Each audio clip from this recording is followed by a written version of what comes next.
put together examples of marked ballots from the primary elections. We had submitted that to the Attorney General's office. They had submitted this back. They had also, on Friday, we had a discussion between myself, Linda, Valerie, and the Attorney General's office about each of the examples that was submitted. So in terms of, maybe for after this meeting, maybe I'll ask Linda if she can maybe submit those examples that we submitted to the AG's office with their determination about each one. So it would be a fair summary to say that there was a little daylight between the Attorney General's and some of our other decisions. So again, just moving forward, if there was you wanted to summarize now kind of the guidance, or if you wanted to review the materials and then make a decision on how to proceed with marked ballots. What's your preference, Commissioner? Well, the concept was that we would look at what is the samples so we can decide what we want to do, and maybe get some advice from the Attorney General. But I don't. Is this from the Attorney General? No, that's. That's Isn't Yes. that one? No, okay. that's yeah. Oh, just put okay. that It's in. on Board of Elections letterhead, but nothing references for the AG. But I don't want to approve anything until I actually see what we're going to be doing. You want to approve, what are you approving? No, we're talking, we suggested, or I suggested, after the primary,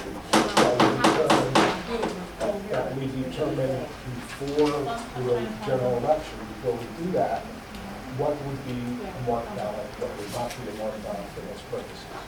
So we were supposed to, the staff pulled out some of the samples of what we wanted to do, and I guess we were going to look at them, but I guess we were also going to ask the Attorney General if they had an opinion, and then we were going to decide which way we wanted to go.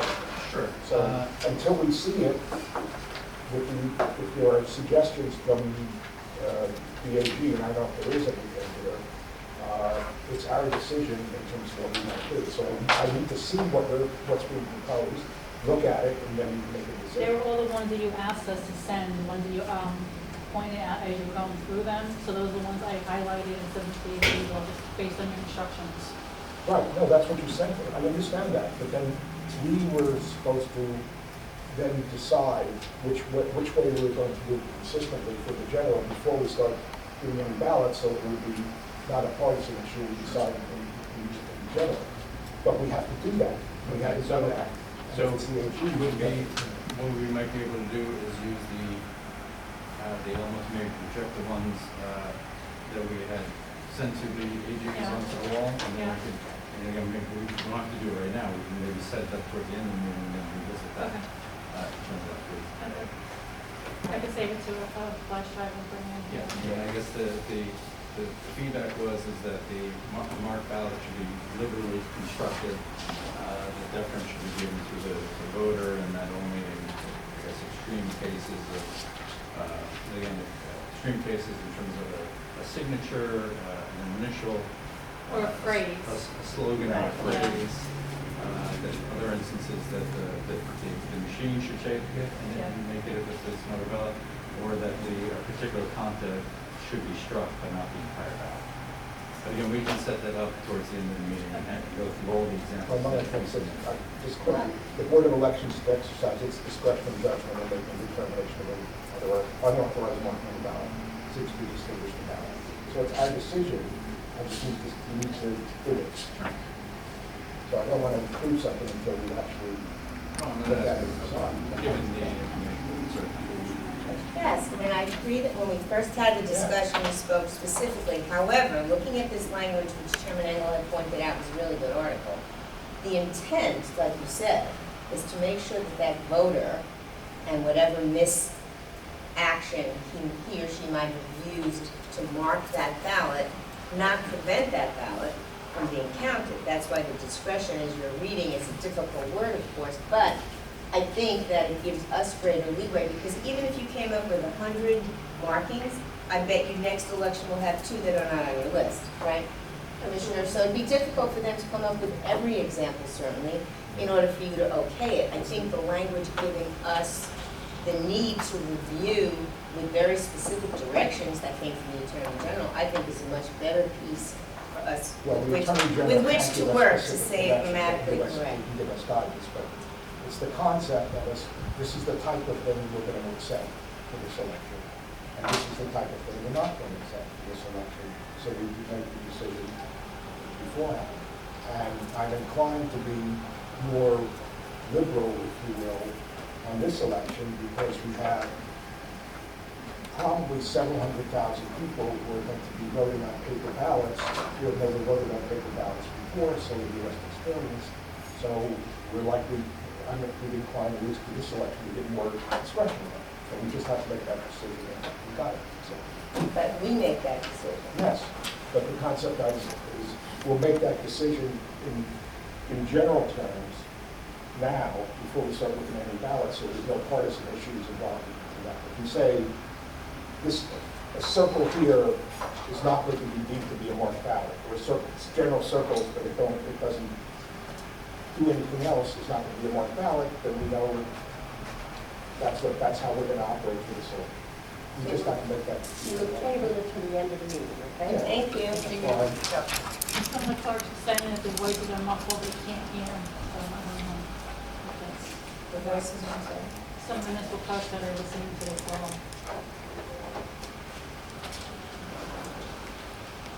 Video camera and drop off, is that the available business?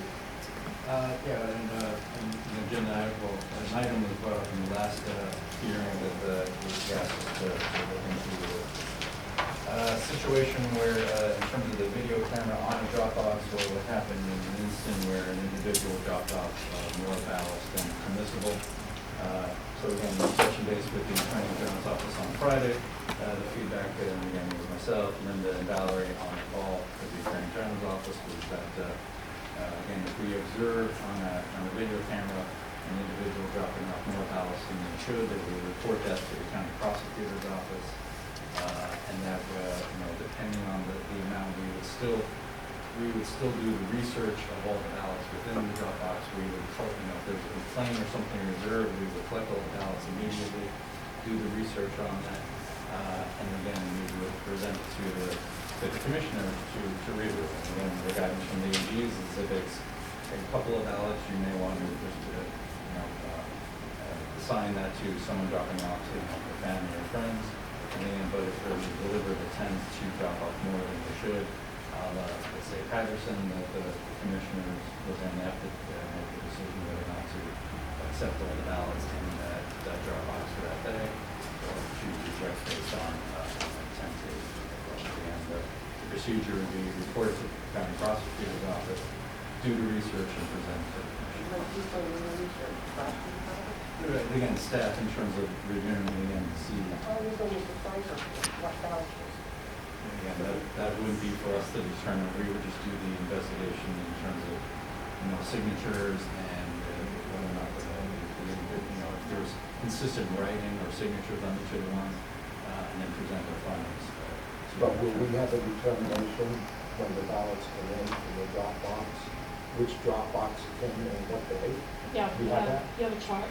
So when we go to pick them up, each group, the DNR together, picks up from a Dropbox, they log it on the chart, and then we run them through the time and date stamp with the name of the polling location on it. Okay, so if that's the case, although I have some doubts about whether, even though there's going to be a camera 24/7 on it, and no one's going to be sitting there either looking at the camera or anything else, unless there's something strange coming up.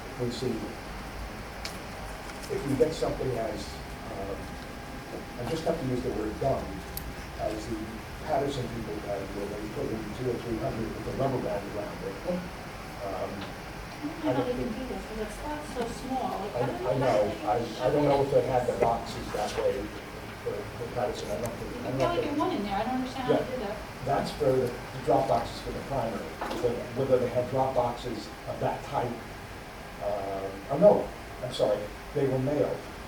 Those were mailed, and they had 200 or 300 with the rubber band around it and put it in the mailbox. Regular mailbox, so it's different. So, okay. Yeah.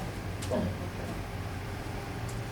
You also drop off? No, that was just Yeah, I see the babysitter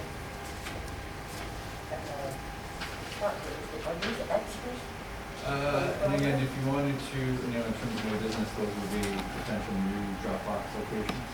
Potentially. These would be new locations for November election. Okay. Do you want that to, that we have to one, the first one and then up to the two? Again, if you wanted to do as part of the discussion over the election information centers, I think there would be an additional Dropbox if you wanted to do additional The library is available. Okay. Okay, new business, election issues. So again, Linda prepared a document that all you have kind of outlining in terms of something that Linda, myself, and Valerie had kind of worked out in terms of tabulating the votes. And again, in terms of discussion we had the last meetings regarding the ability to count votes 10 days before the election. But they're kind of picking up, just in terms of election issues. We have done all the inspections of the polling locations, we've kind of finalized that. Linda had worked over the weekend to have that information put into SVRS, so voters who are going to the state systems to be able to look up their polling location now will be able to find it. I am Maria help me with it. And who? Maria help me with it. Yes. And Maria too.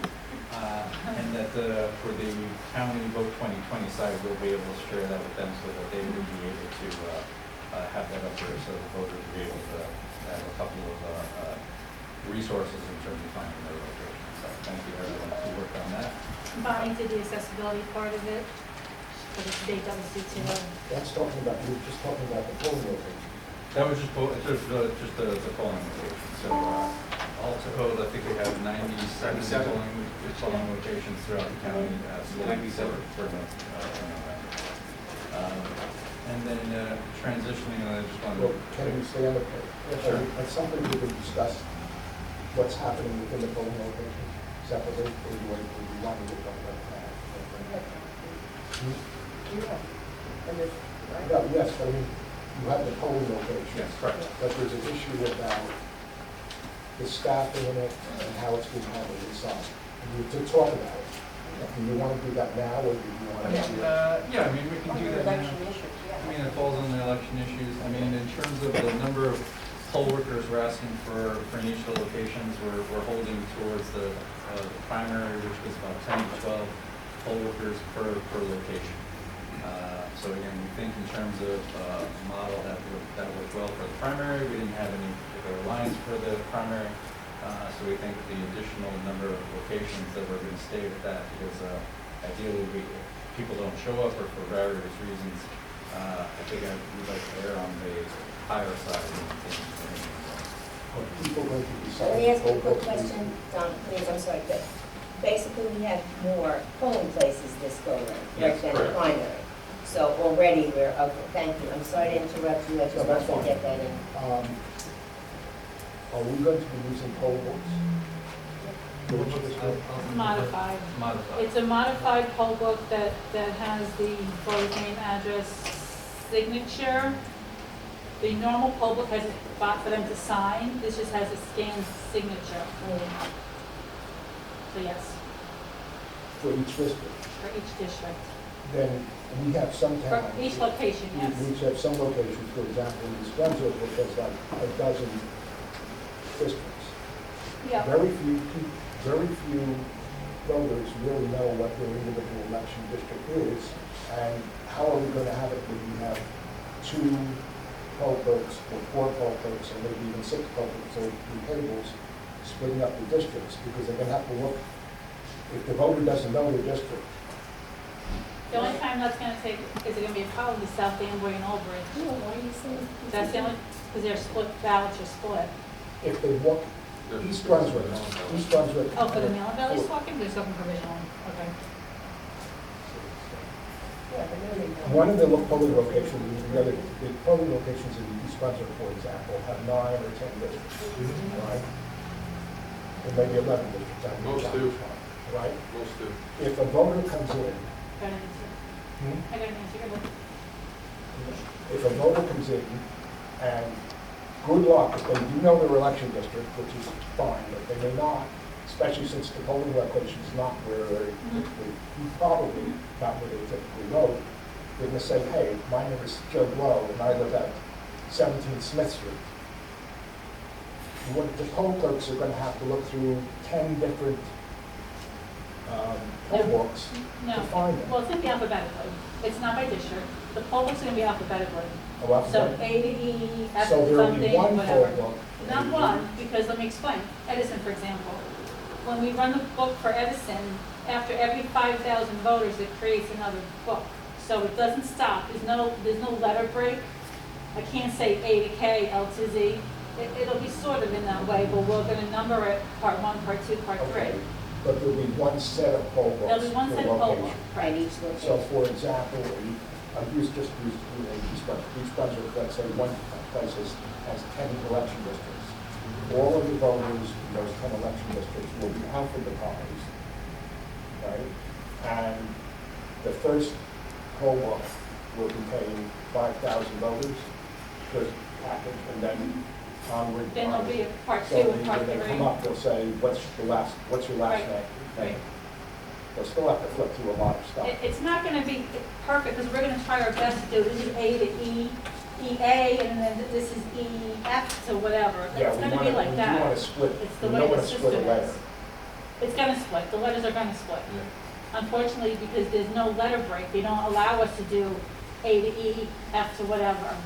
That's this new modified poll book that they're calling. I don't know why. But can I just say something with the mail-in ballot? I'm sorry. Please. If somebody walks in with the mail-in ballot, the mail-in ballot has a district on there. Each polling location is going to get a list of polling locations with the wards and districts that go to that polling location. So if I walk into a polling location, Carteret, that I'm in 9, but I'm not in 9, they'll have the list and they'll tell me where my location is so I can go to my proper polling location. Or a drop box. Well, are you saying, I'll switch to that part of it. If someone walks in with their vote by mail ballot, and they're, okay, we'll just say East Brunswick, they walk in with their vote by mail ballot, and they happen to live in District 4, but they come into the polling place that doesn't have a District 4. that That's should not be- their polling location. Hmm? That's not their polling location.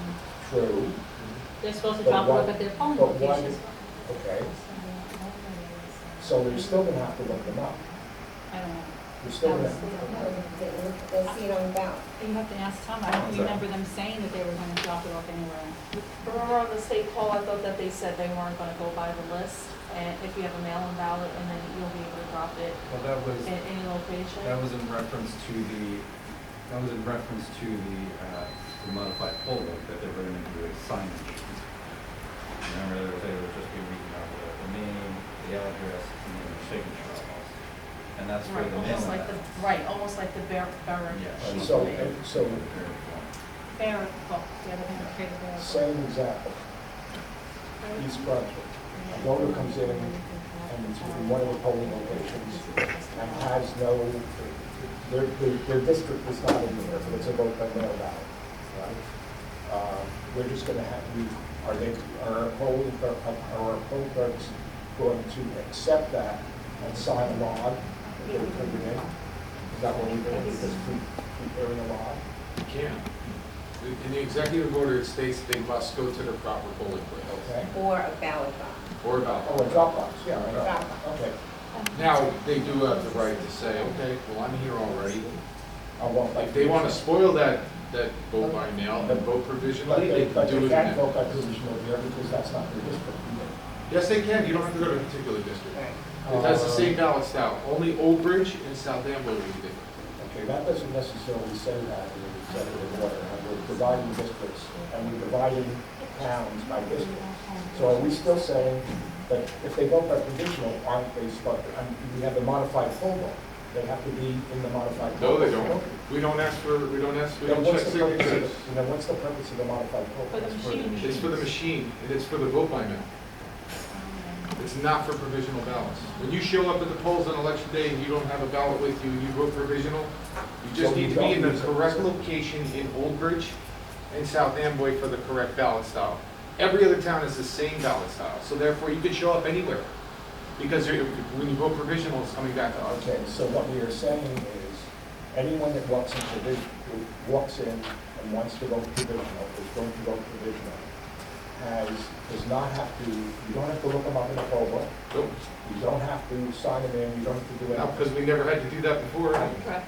Never, you've only had one election. You've No. never tried. Provisional ballots have been going on for a very long time. Yes, but the provisional ballots, the provisional ballots, the intent was you come into where you would have voted.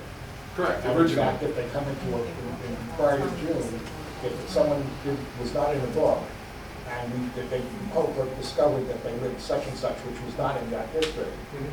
the instructions were generally to send them to where they were, right? We're not doing that, right? Well, if they're in the same town, they're getting the same ballot style, there shouldn't be a problem. So it's not, In theory. that's different than it was prior to June. I'm just trying to make sure I know exactly what we're doing, so we know, all right? Well, it depends on the election, because I'm sure in a general election, again, we're not, if you're not breaking it down by district, because there's not a district I know, candidate, there's no ballot. then you're gonna There's no accept Right. that ballot for Well, the we should town. we should just be, I just want to make sure we're clear with what we're doing. Yes. So what we're saying is, notwithstanding all of the districts that are listed here in each particular town, Yes. if a voter from that town walks into any one of the polling places in that town and wants to vote provisional, they can vote provisional regardless of those being the districts listed.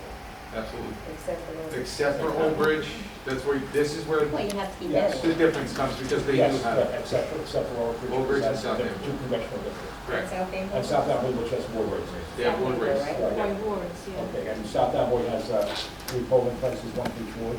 No, it's one polling place, she's gonna split them up by tables. Okay. You see it? And she's there, and she's gonna run it all day, she said, and then leave it. She did it the last election, and she didn't have any problems. Okay, so provisional ballots, the poll clerks are not going to be looking up anything. We're only dealing, the people bringing in the vote by mail ballots, the poll clerks aren't going to be looking We at want to be moving people. that. No, I understand. I get it. I want to make sure we got this, because I also got to, so the only time we're actually going to be looking at these poll books is if, in the rare instance where someone is going to be, who's handicapped enough, with special needs, whatever, however you want to describe it, enough that they need to vote in the issue, Correct. which in the primary was 20, 30 people out of 15,000. How many? It's not exact, but 78 around Okay, that. well, 78 and, 78, 78 people out of about 120,000 people. not a lot. All right, less than, about 1 person per election district. Right. Very. Well, there were 67 or 69 election districts in 78, it's about, pretty much. So we're only, the poll clerks are only going to be looking at those items for those purposes. I got at least one call from, I got a call from Rose Mulder, who's the Republican poll clerk coordinator in East Brunswick, and she was concerned that, at least in one district, there was one person live and they were going crazy. For some, they were talking about 2 additional poll clerks for interpreters. And they said East Brunswick, they would need interpreters, but they couldn't use the poll clerk. So, did we have 10 or 12 poll clerks in the districts in the primary that were open? For in East Brunswick? Everywhere. I'd say by and large, yes. I mean, there might have been a town that, or a district that might have had 8. If someone didn't show up, Or someone didn't show up, or, a particularly small town for reasons of space, say 8. But Okay. by and large, it was 10 to 12 in each it was district. our intent, especially for the district, the polling locations that have the most election districts, that we will attempt to assign a total of 12, at least 12 people in each one. Yes. Okay, because it didn't sound like that. Yeah, I have 12 in each unit. Okay, it didn't sound like that was very good.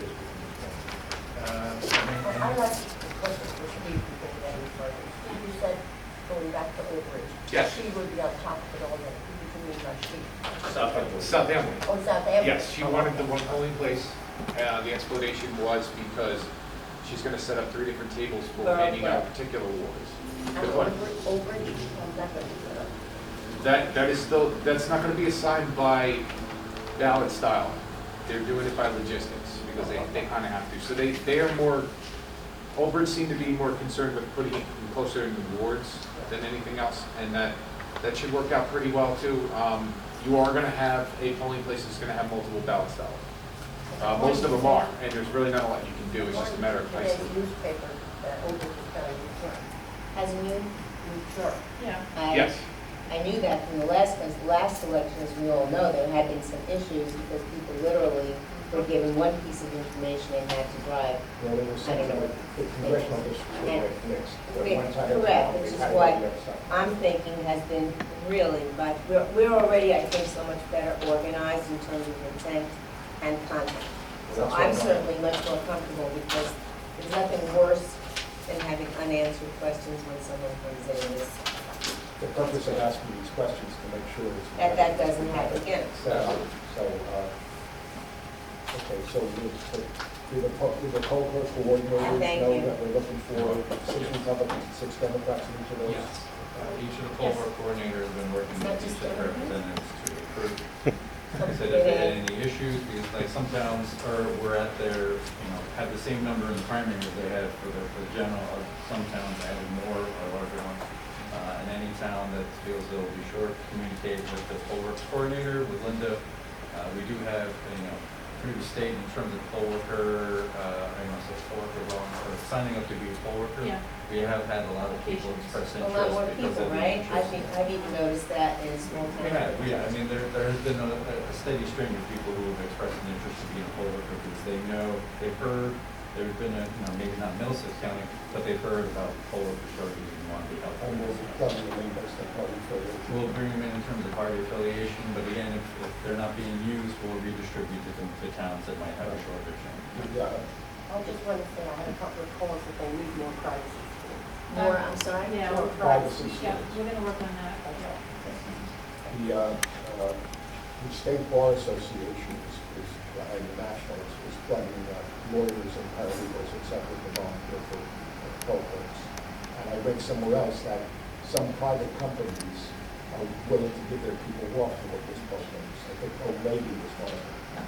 So, I don't know. You said volunteer.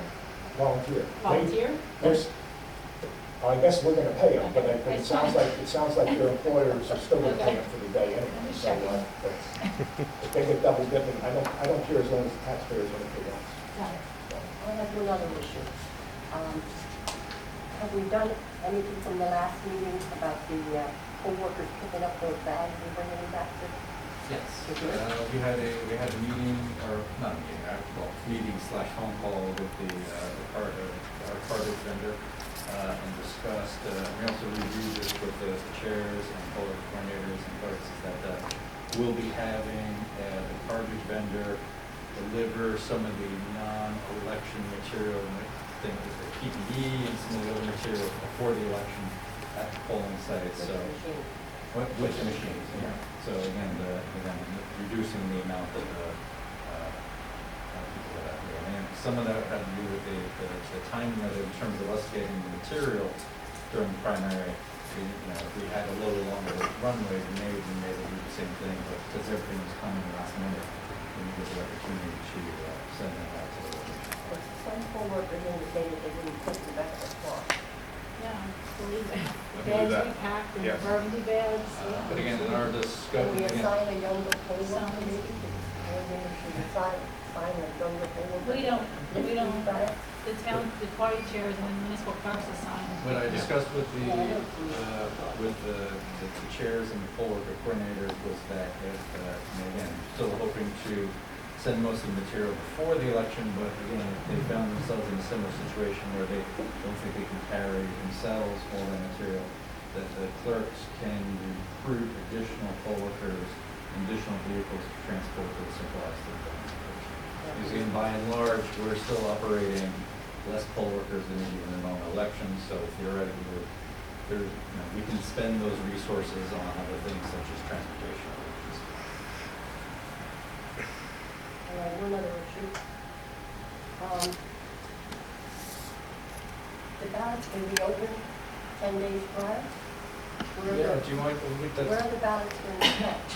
I tell you what, why don't we pivot into what Linda worked on, because that was something me, Linda and Valerie worked on regarding opening the ballots 10 days prior. Okay. So that's in, I think that's in, Linda, you want to hold it up? It's one of your report. report that, so, doing it. I think it's the second page.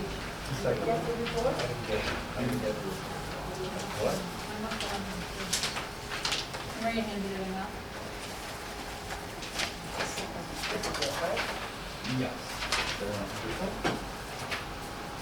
It says mail-in ballot tally. Were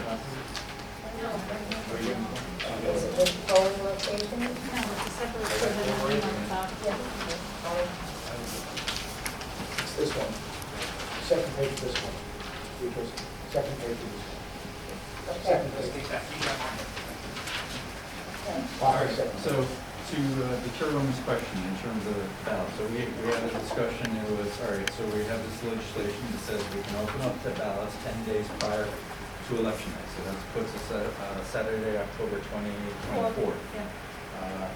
So again, looking at what we did in the primary and past elections, and where we think, I think where we're gonna see this is around maybe 300,000 ballots in here, either here at the college in terms of process, received and processed for office. So the goal is between then and election day, we will count all 300,000. So whatever is on election day is just what's left over.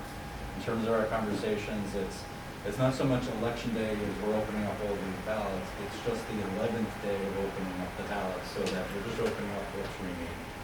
So I think in terms of looking at it, we're looking at it as, from what we did in the primary and other things, we know that we can hit 50,000 ballots counted per day.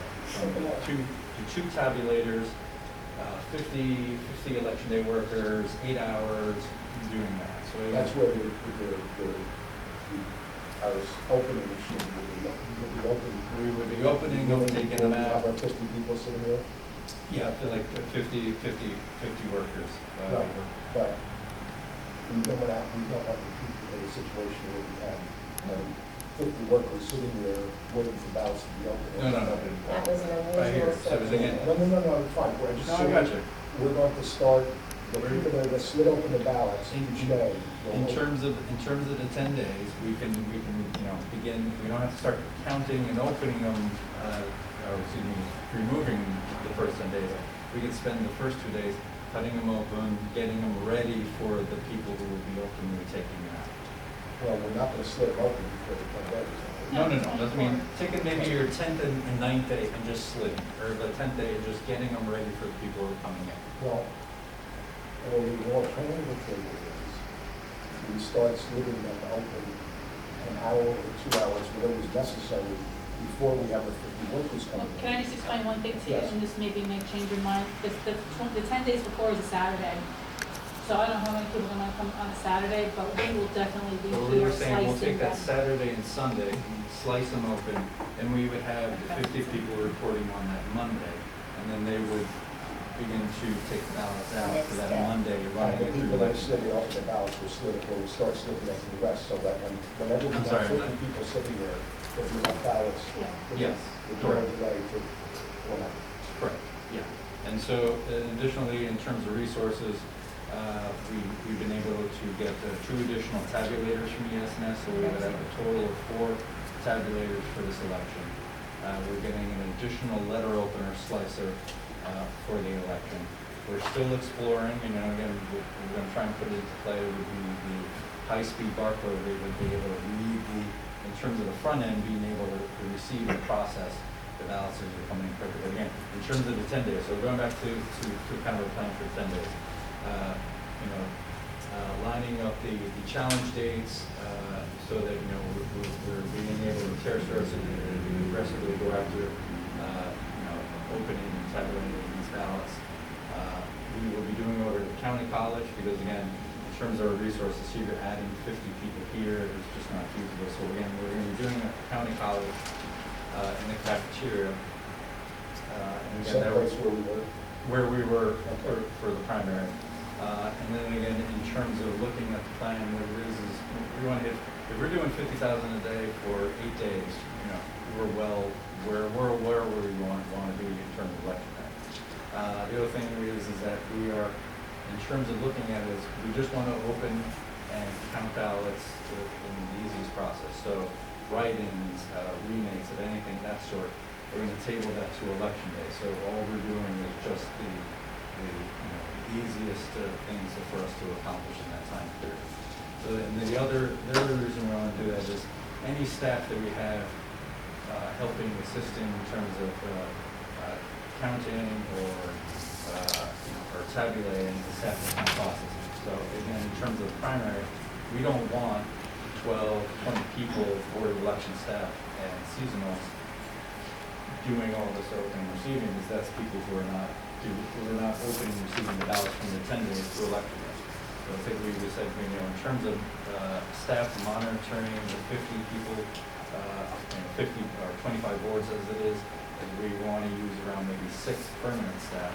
And again, separating out the write-ins and the remakes for election day and post. But really, they're just there taking the ballots to the tables, getting the remakes and putting them in the buckets for later time, and getting them to the tables for use and that's the fun and tablets. So again, just a very, and again, in terms of identifying staff, we just have an equal number of Democratic and Republican staff working on each of the stations.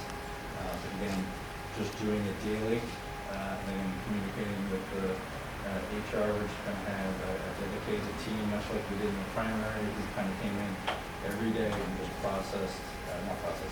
took out the ballots and got them ready to be counted. So prior to the 10 days before, we're going to use all of the 140 seasonals split over different shifts and weekends, et cetera, to basically to process the ballots. Process the ballots, and then also, because of the challenge schedule, we have a terrible search so that they're ready for that time period. And perhaps sit with the challengers, so that full-timers don't have to sit with challengers. Commissioner Booth, That question, thank you.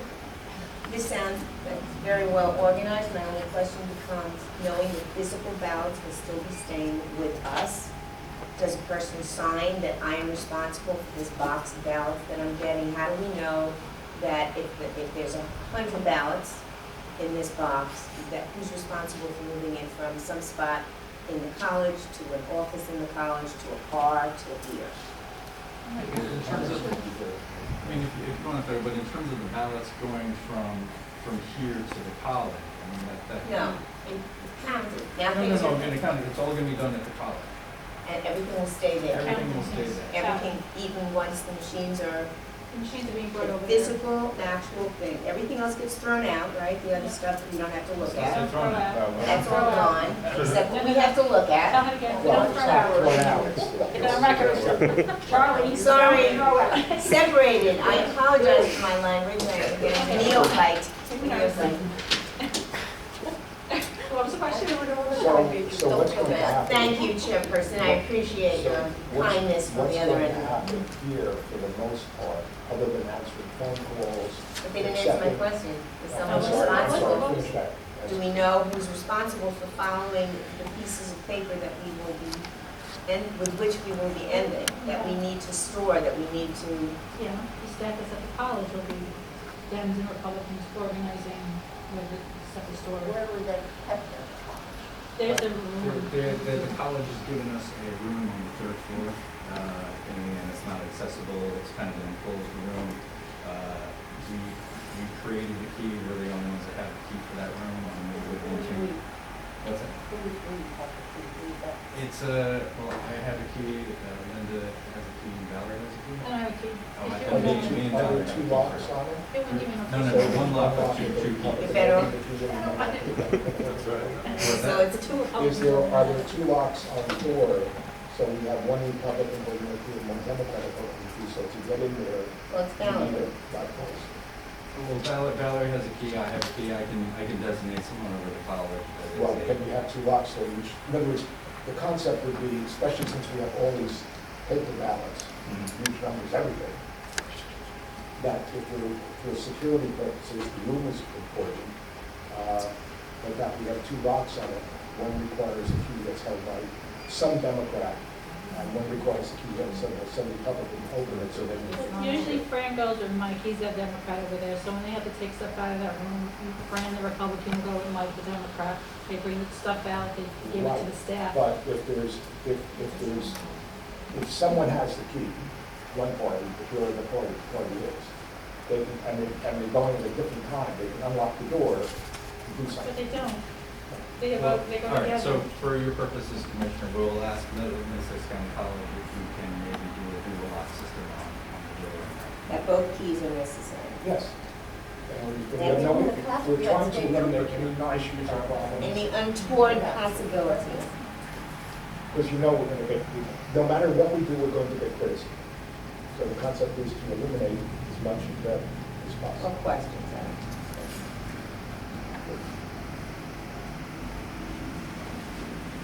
every answer you have seemed to have considered. Can I continue with my report? Yeah. Yes, Wait, I didn't know what I was talking about. Oh, the challenge, the review dates, you see all that on there? Saturday the 24th? No, that's open. No, now let's go back to page one. Page one where it says mail-in ballot review challenge dates by appointment only. Week one, Yes, we're doing 2 days per week for people the public to come in to review. Then the second one underneath mail-in ballots, commissioners are to meet 4 times, that's the schedule we came up. If you want to change it, please let me know. Since the 13th was the start of the day you have to come in, as of the 13th, you have to come in 4 days a week. It brought us Tuesday to Friday. I would prefer Monday to Thursday, and leave Friday, Saturday, Sunday open for other stuff for us to do. But that's the days that you are required to be here. If it changes, please let me know. So, Linda, Yes, sir. Go ahead. so is this requirement to be But at it's the here, county like- college or at here? I forgot what we talked about. Well, we really That's hit here. about signatures. I believe that's here. That's here.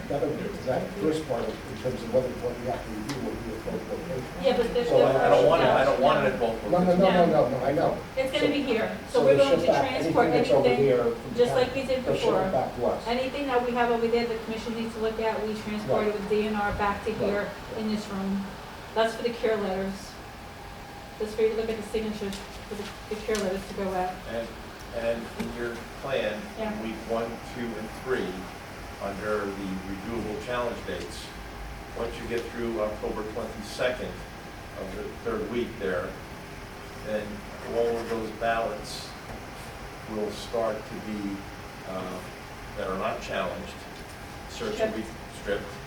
And then the 24th, which is an important day for us, we can start opening on the Correct. 24th. Okay. If we're gonna be doing, for example, in the week 1, for us, our week 1 are the mail-in ballots, October 13th, 14th, 15th, 16th. We'll be reviewing those ballots that have been processed and that have potentially been challenged, if they have to. Not be. challenged. No, right to, people could have a right to challenge them on October 5th or 8th, to review and challenge. Well, they will, but you're looking at them for signatures, Yes. whether they're challenged or not. Yes, no, I understand, but the batch that we are going to be looking at will be the ones that we've done the first week. Are you gonna have anything that's done with Tuesdays the 13th, possibly whatever's done Monday the 12th and back? If anything's been put Right. aside for you to review because of signature, that's what Right, you're looking at. If there's no challenges, that's great. No, I'm just trying to explore this point. What we're gonna be doing in our first week as commissioners will be any signature or other issues of ballots that were received prior to October 13th.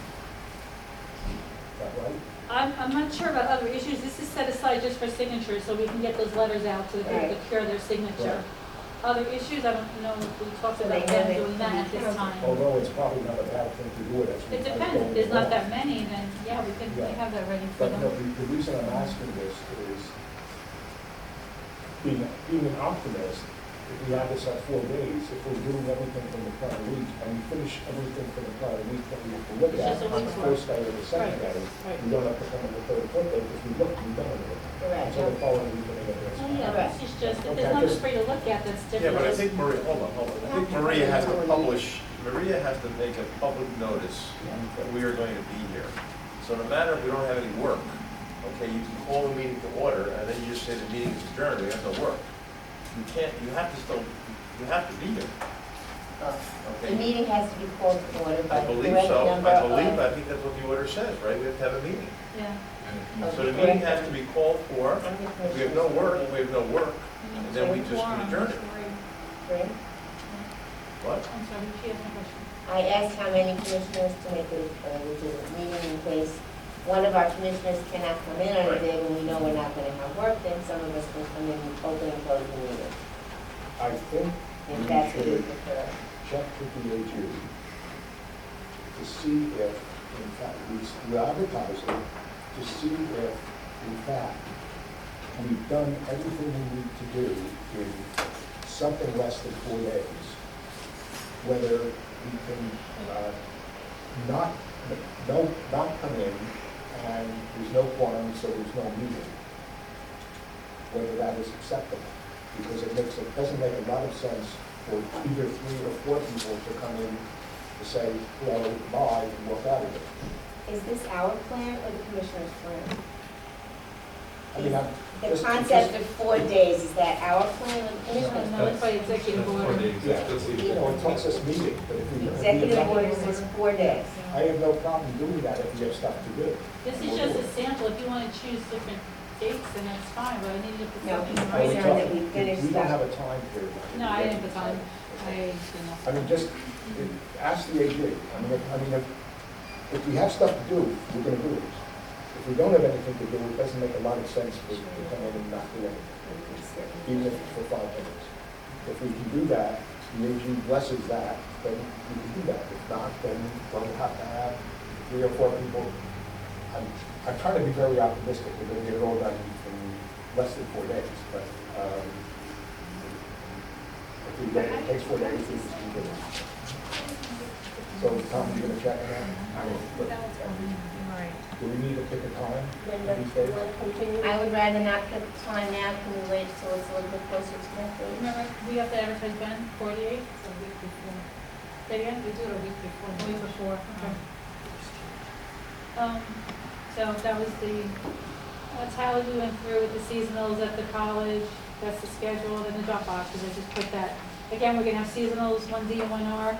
They'll sign out the keys to the car that the county's gonna give us, they're gonna send out the keys to the drop box. They're gonna have a chart, they're gonna be responsible for coming back, opening that lock, that sealed bag, opening them up and counting them and logging in on the chart, how many came in. To keep track of it. So we picked up our seasonal employees, plural, is what that got. What's that? Yeah, 1D, 1R, per group, I don't know how many groups we're gonna have. No, I got it, I'm just. For the- It's for just the gonna be 6:20 S on on the- the next to the word It's a typo, I it's not a typed big real deal. fast. It's good. It's almost overtime next month.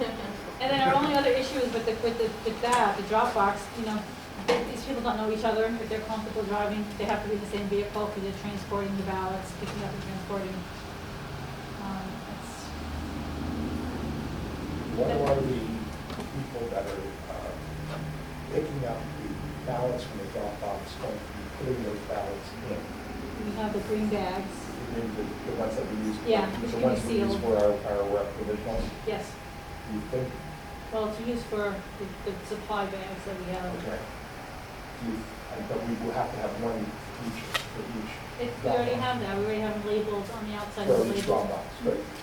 And do you think that Not one of for those, existing one of ones. those bags would be enough that whatever provisionals they want to do? Yeah, Okay.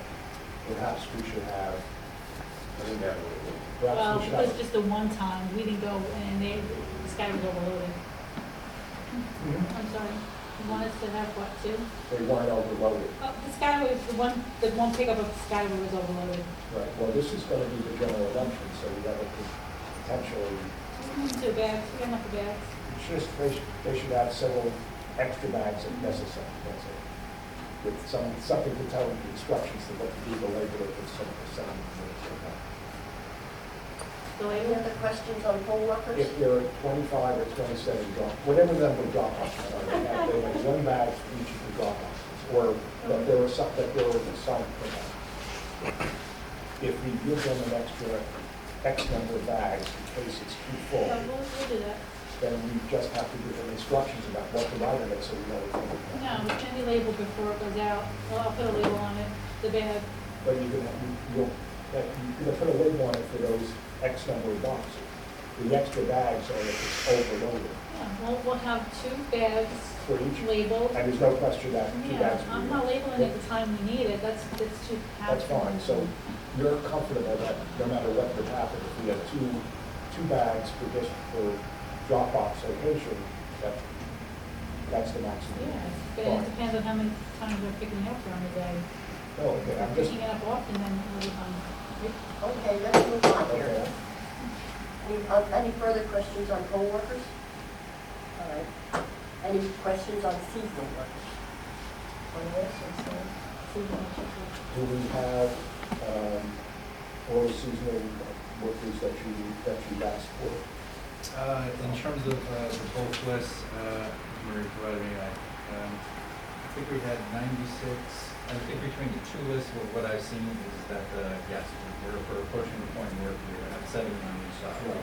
With a comfortable, Well, what we're doing is additional presumably have a field is approved more than 70 on each side for, take away the flex. Excuse me? That's not the way it works. If you are given more than 70 from each side, each party, if we have the freeholders approved, even if it's more than 70, so that we bill employees, but we don't have to use them in excess of the 70. But the concept is that they're already approved, so that if we lose some of the 70 on either side for whatever reason, we already have more people that are already approved and are ready to put in a 70. Sure, I follow. Yeah. I mean, and again, I could communicate, we have freeholder meetings on Thursday, we have to submit the remainder of the list, So we- tomorrow. Both parties have at least a little bit of margin over the 70, so we cover this. Yes, I would feel comfortable even having more seasonal, just so that we have a number in case people, for whatever. Do not stop offering seasonals to Yeah. our staff. Continue pushing to get seasonals. Mhm. You don't know these people, you don't know how they work, you don't know when they can work. The other thing I'd like to bring up is I would like us to give the authority to our staff right away. If someone is not working, or someone, we don't even have a way to vet these people. If there's criminal records on some of these people, they're out, period. Okay, I have to leave it to our staff to make that decision. Everybody agree as far as commissioners are Do you think concerned? Dan Ackwood knows they have to do it? I think we're gonna do it a little bit of a background as much as we can. I'm just saying that if we've heard anything or they vet out a little bit, if they hear something, I want as clean a record as possible when it comes to that. And if people aren't working, okay, then their staff's gonna say they're not working and they're not gonna be, their hours will dwindle as far as being off hours. I want to be able to empower the staff that's here and at the college, Right. that if people are not doing what they're supposed to be doing, if they're, there's too much politicking, if they're not doing the assignments that they're doing, that we identify those people and we move on quickly. So, because I think the last thing that any of us want to be doing is having conversations and phone calls about seasonals, 3 weeks from the election. That's just hours and meetings that I don't have, Linda doesn't have, Valerie doesn't have. So once we were able to move on from the seasonals and the primary that maybe didn't work out for whatever reason, and we had if you want to say a kind of a continuous line with the seasons we had, it was a very productive time for us. So again, we just want to be able to move, if we're in the country, there are going to be people that just don't work out for whatever reason. We want to be able to move on from them as quickly as we can. Yes. And just find the really good seasonals that are out there at both the college. Claims the season. We prepared a kind of a one-pager, kind of an onboarding document for seasonals. not covering any of the training items per se, but a lot of the information that, you know, seasonals, when they first come into the office, have questions on. But in terms of physical training on mail-in ballots or voter registration, that would be done by Linda and Sharonda, and then Valerie and Fran would follow. So, Name tags. Name tags, we ordered lanyards, and so that all the seasonals for your, for Democratic seasonal will have the blue lanyards, and Republican seasonals will have the red ones with their name. And the schedule of ours and these at the college, because it prepares that. I missed the beginning of your question. Oh, sorry. I missed the beginning of your question. it's Can you repeat the question, Sylvia, that you just asked? Can you repeat your question? The name tags.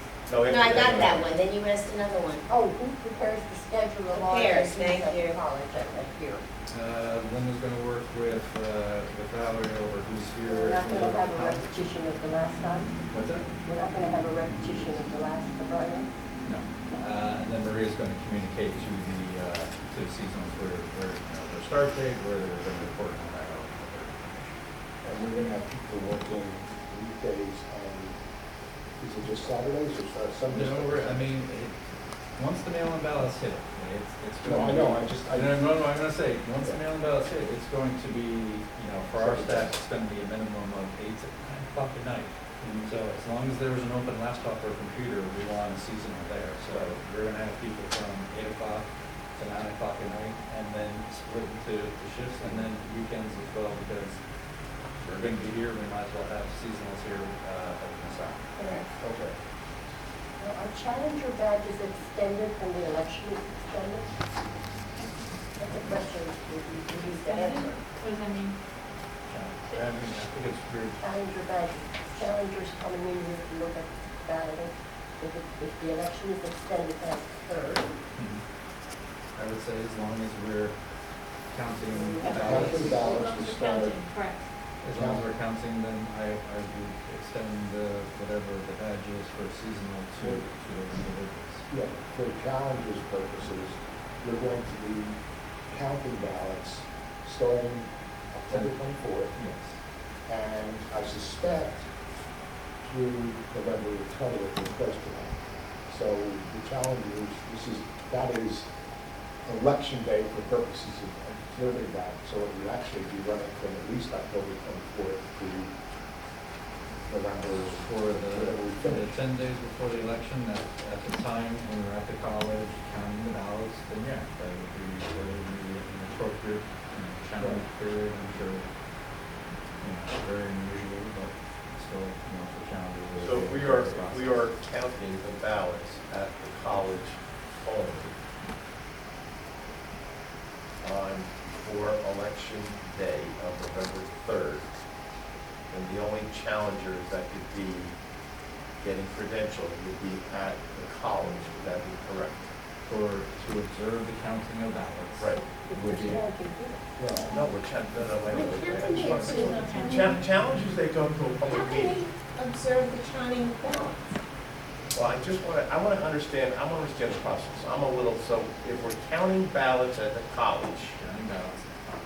then they will be offered, whoever wants a challenger badge will be offered a challenger badge to challenge at, if we're only counting at the college, the challenge badge is to only be at the college. Would that be correct? Yes. But not in, I don't agree with that. Oh, then tell me why it's not right. Because we've always had a situation where we had ballots come in over the tracks, over the court, to the front. We have always had challenges here, some of which, both Democrat and Republican, have been at the counter, or at least observing what was happening over the counter. And if you want to go back further than that, because Len Beer was sitting before he was. No, they could sit there, the public can sit out in the lobby. Sitting out in the lobby, unless you actually reserve something, is meaningless. Okay, so let's clear this up right now. Sitting in the lobby, observing someone, the only way the ballot is dropped off at this building is in the lobby. Is that correct? Dropped off, yes. Okay, so if they're only dropped off in the lobby, then a challenger can sit in the lobby and observe it. Would that be correct? If they sit in the lobby, they're not listening, among other things, what's being done at the county. Listening? Yes, that's observing. You have to, if you're sitting in a corner and someone's over at the window, They're only handing it out here. and if they're sitting at the other end, they're not observing what's being done. Right? If they're sitting in the, what's the purpose of sitting on a thing where you? Because they're observing the exchange of the paper ballot that you're handing neither in. hear nor see what's happening. That's not observing anything. You still gotta be 6 feet And apart. it's Still our, and it's also, And you gotta be 6 feet apart. gotta be 6 feet apart. and it's also our determination, it's also. And I don't want anybody near the ballots themselves. And it is, Challengers are allowed to be with them. and it is also our determination as to. Let him hear what the challenger was. It is also Before he's a our- commissioner. Yeah. It is also our determination as to whether we allow challengers to observe the processing of the ballots. Of what? The processing of the ballots.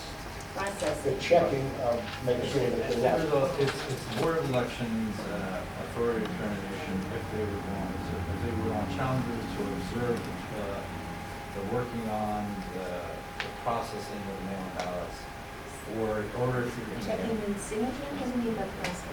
He's That's talking what about, we're doing. I'm sitting at a computer, I'm processing a mail ballot that came in. I got the ballot in front of me, I'm checking the name, the address. And somebody's gonna signature, sit- and someone's gonna stand behind me. No. And I also don't want anybody in with the actual counting machines. Well, no, and again, in terms of what is, what. Including not us. acceptable. Yeah, what is permissible is that if the challenge, if we are counting ballots, write-ins, remakes, or, anything that's being tabulated, it would be appropriate for a challenger to be able to observe that process, whether it was election day, pre, or post. If But we're- in terms of what Commissioner Katz is exploring, is the ability for a challenger to be observing the process beyond the counting of the ballots. That's a determination that would have to be made by the board, whether or not they would permit that or they would not permit that. Are all remakes going to be done at college? Are all physically counting the write-ins going to be done at the college? I don't think we've made a determination whether. Well, as you just said, the challengers are entitled to that. But we would notice where the counting or any of that Right, but process for our would show. purposes, it's clear that they can watch that, Yes. observe that, so we will have to know where we're going We to will move that. inform parties or challengers in Yes. advance of where that would be But taken. if this is done here, if any of that is done here, then challengers can be here for those purposes. It would be. Not in a it's done small here, it's in this office. room. If we are doing remakes here, It would be here in this room. and if we are doing, if we are counting write-ins, Here. up to this, Yes. if that's going to be done here, then in those instances, we will have allowed to have challengers here, whether it's process or whether if there's not an agreement in terms of whether they can avoid processing or not, the other part is counting. So if some of that, what I just described is being done here, then yes, challengers can be here. If it's counting, yes. No, I don't want, when do we count it? Counting, he's talking about the write-ins, we're not Thank doing you. write-ins until Right, after. write-ins and- Ballot, Write-ins are right. precisely- Write-ins and ballot, Gotcha. write-ins and ballot remakes, which are part of it. Sorry. I want to be clear So myself. what we have, for example, each party has, Middlesex 27 at-large challengers, and files an at-large challenger, that includes all the districts, and includes to go to election locations where the counting occurs, which can be both the college and here. And what would you like to see that challenger do? Because I think your definition of a challenge and mine are two different things. The challengers have the right to observe the process. And that can't be done by, in this time especially. I should be able, we wouldn't let anyone near the tables in the very beginning, even when there was no issue, right? Do you remember that people needed to sit They're allowed to and observe our decisions? Because we're the ones who Our are. decisions is one thing, but they're also allowed to observe the counting of the ballots. If they cannot see the ballots, then they are not observing the ballots. We have to have some way to do that. Maybe, I don't know how we do, or we might, I think, everyone is wearing masks, et cetera, and they're trying to keep as much distance as possible. That's fine, but they have to be, if you're observing the process, you have to actually be able to see what you're observing. Okay, I just want to make sure that, again, you're interchanging words, and I wish we would stick to counting, not process. Yes, but counting, that's what I was trying to establish.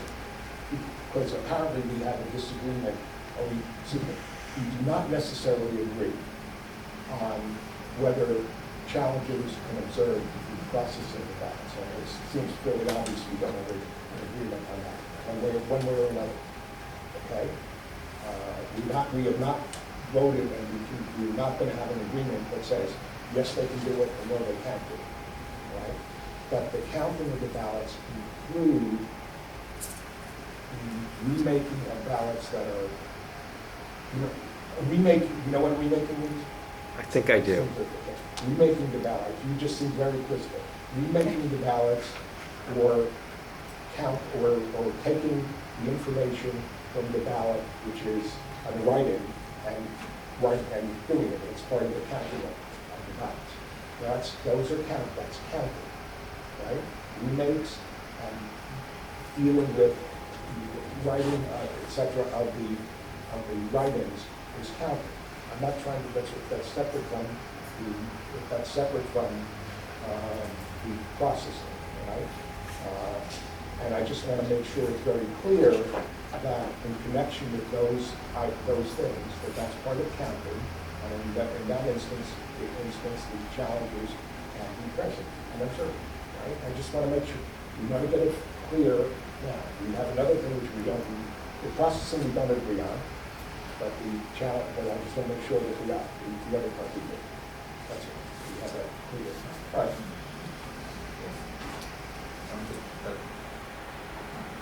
So when we challenge, for example, so each party has 27 at-large challengers, and if they are powerful enough, the at-large includes every election district in the county plus the Board of Elections location, the accounting workers, which could be here, and could be a county.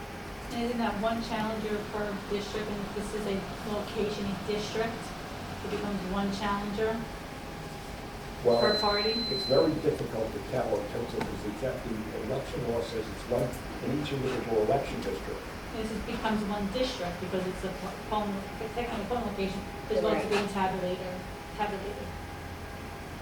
So instead of having a small But people. the law also says that the poll clerks can vote to allow, well, no, it's per candidate, actually. So if you have if you want to. One challenger per candidate per district. Yes. So you're running, if you have two challengers, we can't be present at the same Well, time. there's a provisional election law that says the poll clerks can authorize to have both challengers to be president. So they never do that. Okay, poll workers, if there's no poll workers, we become the poll workers? Well, this is an election district for these purposes. Okay. I'm not looking at more than. It's gonna be stressful enough. That's what it's like. I have a question from the municipal clerk when you're done. I would rather get this decided beforehand than later, right? Okay. I'm sorry. We still have another meeting before the election. Chairman Mango, I have a call from a municipal Just clerk. one more thing then, the Rutgers students, Thomas, have there been any contact with Rutgers? Any Rutgers, students in class or no?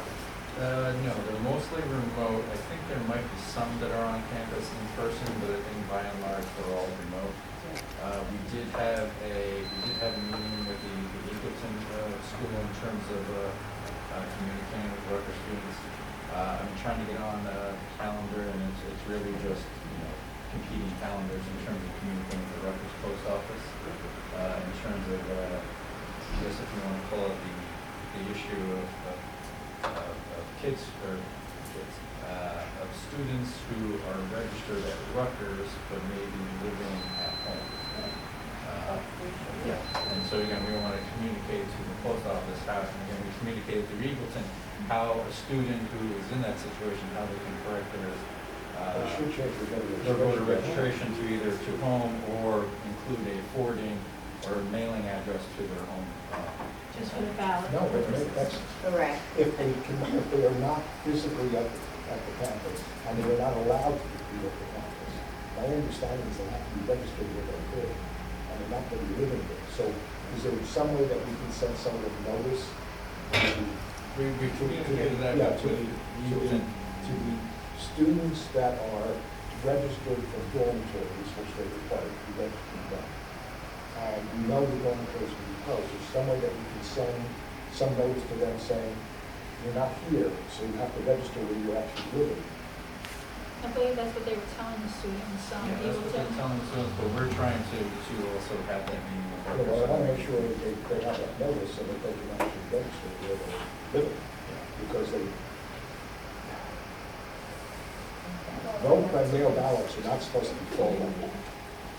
The post office would request, and again, it's. No, they can get their ballot mailed to is what he's talking about. They can have ballot mailed to a different location. Yes, but if they mail it to a different location and they don't live at the location from where it's coming, they're not allowed to vote from this original location. If they lived in Clover, Clover Hall, Dorset District, and they were, that's where they were last year.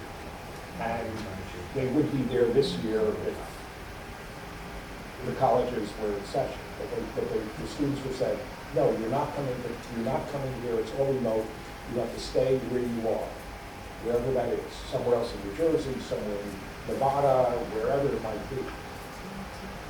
If they do not live in that dorm, then they're supposed to be registering elsewhere. They really cannot vote from that dorm because they don't live there.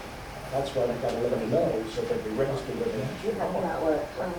Do we know if the college has sent out that information already? We do not know, right? We should try to see if we can find out. So we can find out if I don't want that's people been to done. disenfranchise, but then again, I also don't want people voting improperly where they live. Okay. And commissioners, any further questions on the seasonal? On which part? Seasonal. That's how we started. Well, it's personnel in general. What's the status of National Guard personnel for the The status is that the state sent out a survey asking for counties that were interested. I completed that form and I submitted to the county, the state on Friday. So if I have an update in terms of available. And hopefully all over 140 seasonals will be perfect. And if not, the excess ones that we get will be perfect. But if not, Gotcha. that's it. But once we get confirmation, I'll circle back to you. Okay. Linda, is that good? Just the clerks are asking if you're going to discuss the additional drop boxes. Next.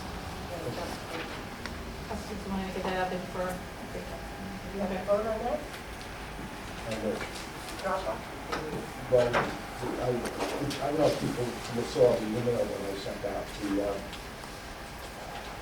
For the people on the Zoom, can you announce the ones that are going to be, if you These are the approve it? additionals? Yeah, can you make the announcement so they can hear? what do we If want? you approve these, they want to know which ones are getting the Yeah, but additional. we got to talk about it. Okay. Yeah, but we have to talk about it. The post executive order, there was a number of election statutes, election law related laws adopted as recently as like 2 weeks ago. And the one that Tom sent out to us, that he said we start counting 10 days beforehand, is the law, which was A4 or whatever the number was attached. In addition to that relating to when you can count, it also memorialized what was necessary in the collection of drop boxes. And the law says, in part, that there must be a drop box at the building in which the municipal clerk's primary office is in every municipality that has at least 5,000 population. So we're talking about, and I'm assuming every municipal clerk is in the municipal building or some kind, or at least in the complex. So there's got to be, at least according to that law, there's got to be a drop box at each municipal building where there's a population of 5,000 or more. Is that for I'm not sure. 2020 or 2000, by 2021? No, it's for this election. No, It's for this election. it's for February 2021 when it would be implemented. So Uh, section 1 that discussed the drop boxes was for 2021. All other aspects of the legislation will be, and again, and I get your point, because in the end, if you're gonna put in a drop box now, you want to do it It's not gonna be easy. at that point. But the sections 2 through 5 would go into effect immediately. And not that I'm going to question your understanding of the law, but I do believe that most of those mandates have come through the sense of fluidity based on the timeliness of this election and its need to move forward as quickly as we can with mail-in ballots. So that, yes, that would be ideal, but I do understand that each town would have its ability to move, like I said, fluidly within that law. And these are all new, so the existing ones are there and they are not being moved? We hope not, Where because does you've it been say telling that it's people not that they're applicable doing. for this election? Okay. I mean, I'm happy to be, believe me, I'm happy to be corrected. February 2021, sections 2 through 5. Okay, that would be, I think, the first section. God bless, good. All right? Fine, Good. fine. That's, Great. But we do have to think about the fact that some of the drop boxes that we have in for this election, and we have in for the primary, will have to be moved for next year. I hope next year. Next Yeah. year. Well, I mean, and again, it would be almost like the polling location Or added. changes. Or where added. a clerk would say, I need, either because of the effect of the law or anything else, would say, we need to move the box from point A to point Yeah, B. I mean, I think it is really, reluctant to move. them. because you've been telling the people where it is. That was a now, great so point. That's a good We don't point. want to confuse So, them. Did you want So to do you read need a it motion aloud? to accept these? Yes. Huh? right. Can you read them out loud? These are new ones. Right, but These before we are do the that, new ones, so again, if I can, with these, yes. we have a drop box in every municipality. We would have, again, I will send you an email because I haven't been able to connect with one municipality. Once I do, I could be able to send that via email for your approval. But So it's not on this list. It's at the top, and again, I don't want to say the municipality, but they haven't given me a Oh, location. I see. And it's really just a game of phone tag, I see. Okay. For all the ones that have given me their But the locations. intent is, for our purposes, that we will have a drop box in each municipality, probably either at the municipal complex, or if there's a police station at a separate location, that possibly at that. I know we have some in the police location. Well, I think it's at the recommendation of the clerks. Right. So I think what they're saying is, if you went through these new ones, there's a couple that even actually want them at the library. No, I spoke to most of the municipalities, Donella? well, Denellen, right again, so Denellen's under 5,000. So yes, but then we want to be able to tell our voters that in every, I mean, Helmeta's under 5,000, but it's going to be a lot easier to tell and explain to voters, there's a drop box in your No, municipality. I don't think you see what I'm saying. In terms of the legislation you're talking about, under 5,000 residents, it's silent. So really, in terms of where the box can be, it's silent in terms of those districts. So for Denellen or Helmeta or just over in Cranberry, they can put it in any of those locations because the law doesn't prescribe where they have to have it to be. For other ones over I think the 5,000. element is 25,000 people. I think the other thing people are talking about is people, not registered voters. People. So I think Helmeta and maybe Cranberry are under 5. I think everybody else is probably over 5.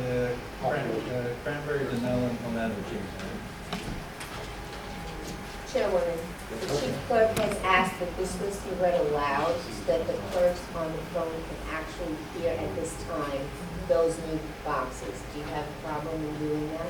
Just the town, right? There's municipal clerks that are listening to see if they're getting it. The town or the entire address? All right. Do you want to approve this list on the whole, and I'll just read the municipalities that have Okay. it, so that way we don't have to keep. I'll make a motion to approve the list. All right, second? Second. Roll call? Chairman Engel? Yes. Commissioner Franklin? Yes. Commissioner Cast? Yes. Commissioner Mosley? Yes.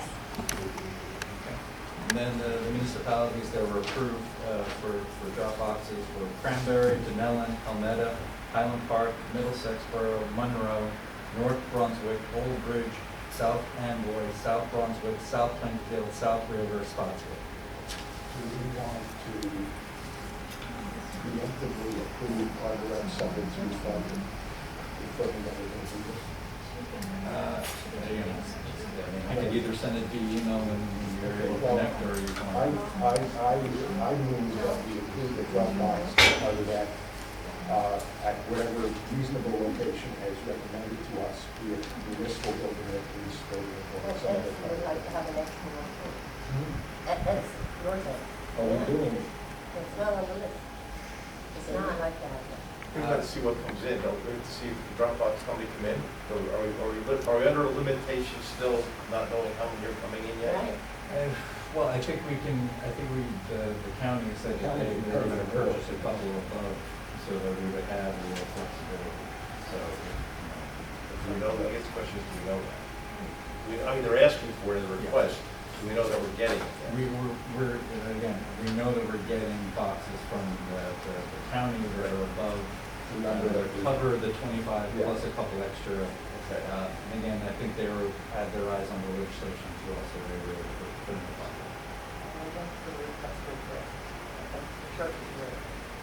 So right now, subject is, we're going to have a drop, at least 25 drop boxes, one in each municipality. And there's some requests or suggestions that if we get more, that we put in additional ones in the largest municipality.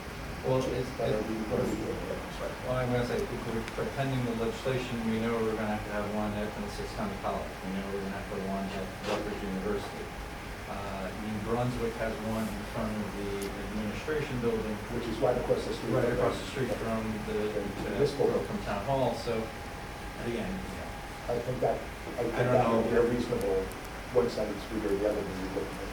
I mean, that's a question for the AGs that I asked, is in terms of, would New Brunswick be able to have that box in an additional location so that you don't really have Exactly. a box A and box B? That's just, each town is. So we authorize it, we will authorize the 25. Right? We have some already with 25. And when are we going to know whether there's going to be more, and we have to decide where we want to put them for this election. We're going to have more.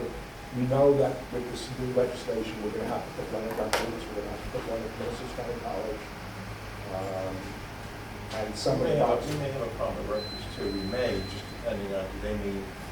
I'm not trying, I didn't read into this, it might mean Douglas, it might mean Rutgers, it Well, might what mean actually- Livingston, it what might mean actually- Bush, it might, I'm just saying, I don't know which one it's The going to say. reason you I know. said Rutgers and Middlesex Right. County College is the statute, which is now, thank you, by the way, I didn't see that earlier. The statute says that there has to be a drop box at the main campus of the community college, Middlesex, and any other college in the county. So the main, I read the main campus of Rutgers being the College Avenue campus. I mean, that's where the president. What about comes out. the bride? What about Is that the a? university, the college? I have to, I'm just asking, I'm just trying to, I don't know, you have Yeah. I didn't get past that Right. point. so can we, But that's, what are we gonna know if that's we get something more we in? can wait till I guess after that's- this election for. Well, but there's other things we want to do. Yeah. Do we know if we can do them, or you want to wait a little bit to find out if we, how they come I in? think Or the county, and I'm gonna say, the county's been pretty proactive in terms of the drop boxes. I think I knew we'll have more drop offs in the county. It's the state in terms of saying we're getting 12 additional, that we have not heard, and we're getting these 12 additional drop offs. Although state law provides that now 45 days prior to election. Right. So, you know, So I mean, wait, I'll is take that your in- cues from you. When Tom, you- is that 45 days in the section one itself? That's in section one, Section one, so it's not necessarily 45 days. for this election. Okay.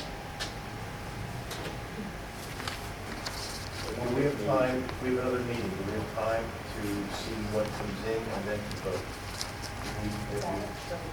I don't know, you mean the drop off? Drop off. Well, we voted on these, I thought, right? Yes, but we're gonna. If we get more, It's gonna I be got it. more. Would the commissioners want me to then share that information in an email so you guys can? Yes. That's fine, I guess it's fine. Or recommend. For, if we get more, my suggestion is, I think we might want to talk about it a little bit now. There's no students at Middlesex County College this year. There's no students or almost no students at. You know, there are students at Middlesex County College, though. Excuse me? There are. There are students. There are students, yes. Okay, well, we have to decide if we don't have all the extra drop-offs that we want, where do we put them so we service more voters than less voters for this election as opposed to February? Like in February, we will have to put drop-boxes in the other locations. But if there's, it probably would be better in terms of serving more voters this time if we have two extras to put one in, say, Woodbridge and another location, assuming they have a 24-hour surveillance at some kind of building. And in Edison, the same thing, those are two towns. You know, it depends what we do. But, That appears to be logical. However, I found it very interesting that during that primary time, when I was at the college, there were at least 3 people, not a ton, who came in believing that the county college would have the ability for a voter to come in, et cetera. So I because they agree knew- with that. I because they think knew that the Board of Edison, Elections was there, was Edison, operating, excuse me? because they knew the Board of Elections was operating out of there. Well, they knew that, they believed the college would be able to direct whomever it was to wherever they needed to be to get it going. And I know that Edison, of course, needs, even though I know that Council Tutchin is part of their own, so that our backs counts is there. But there's lots of things to consider in Yeah. terms of the law that And the exists question is, and why what they've is- been. what do we want to do, what do we want to, we can vote by email, but if it's easier to think about now, if we have X number of more boxes for this election, as opposed to what we need in February, where is the best, where would be the best prices for us to put? My initial reaction is a second box in the largest municipalities where there are most voters. So I don't, depending on how many we have. So, does that make sense? It's logical. But they have, of course, they have to have it has to be a governmental building that has, like, an 24 hours surveillance. 24 hours. Is that? But again, planning forward to February 21st, as long as you have the one in each municipality, so it's silent down if you're adding an additional drop-off location. So in theory, you can have that second drop-off in any location.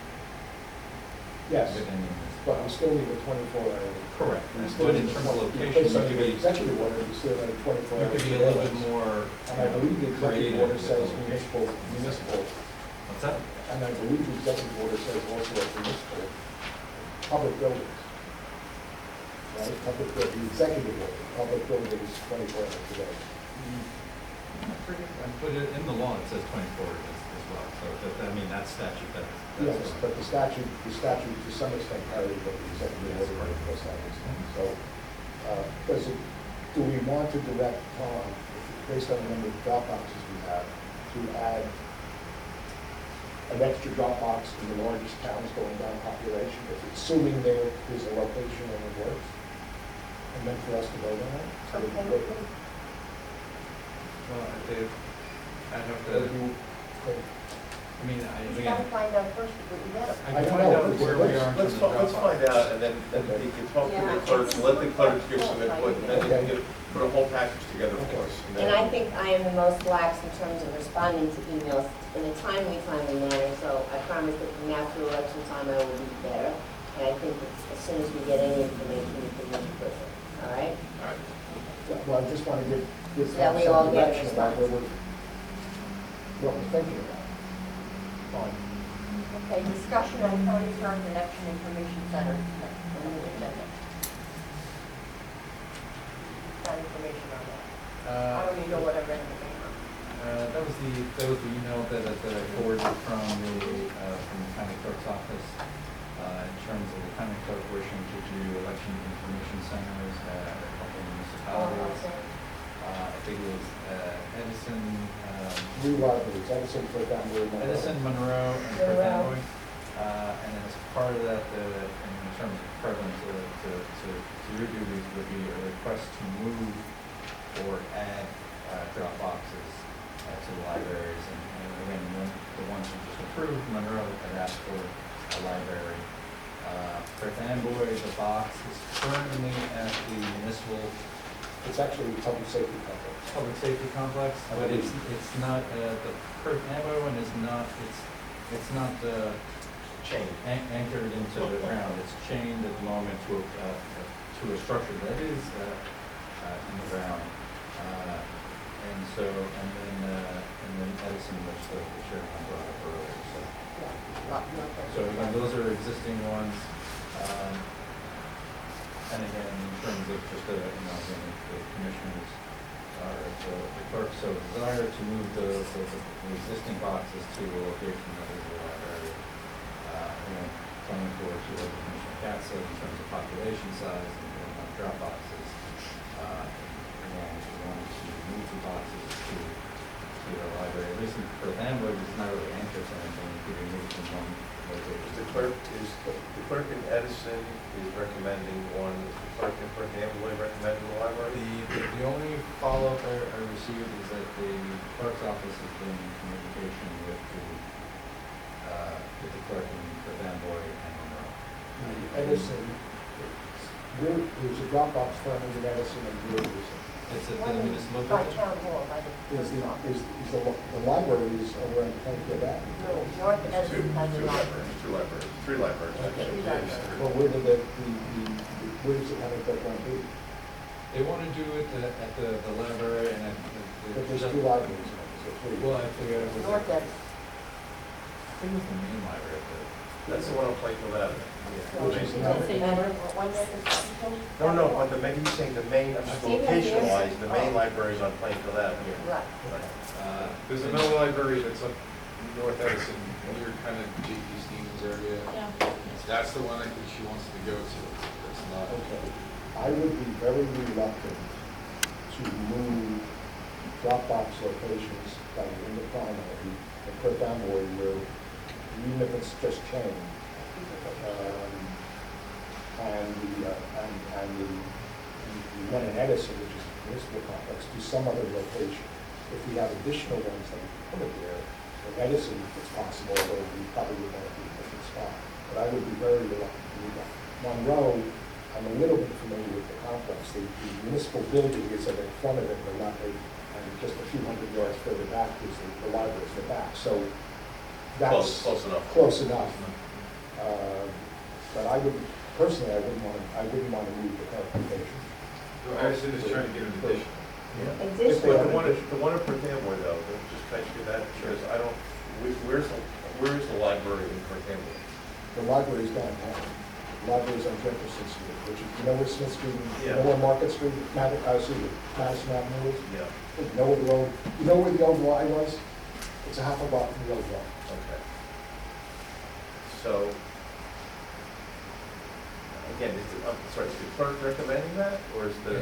The last word I got was that the county clerk's office was reaching out to the local municipal clerk.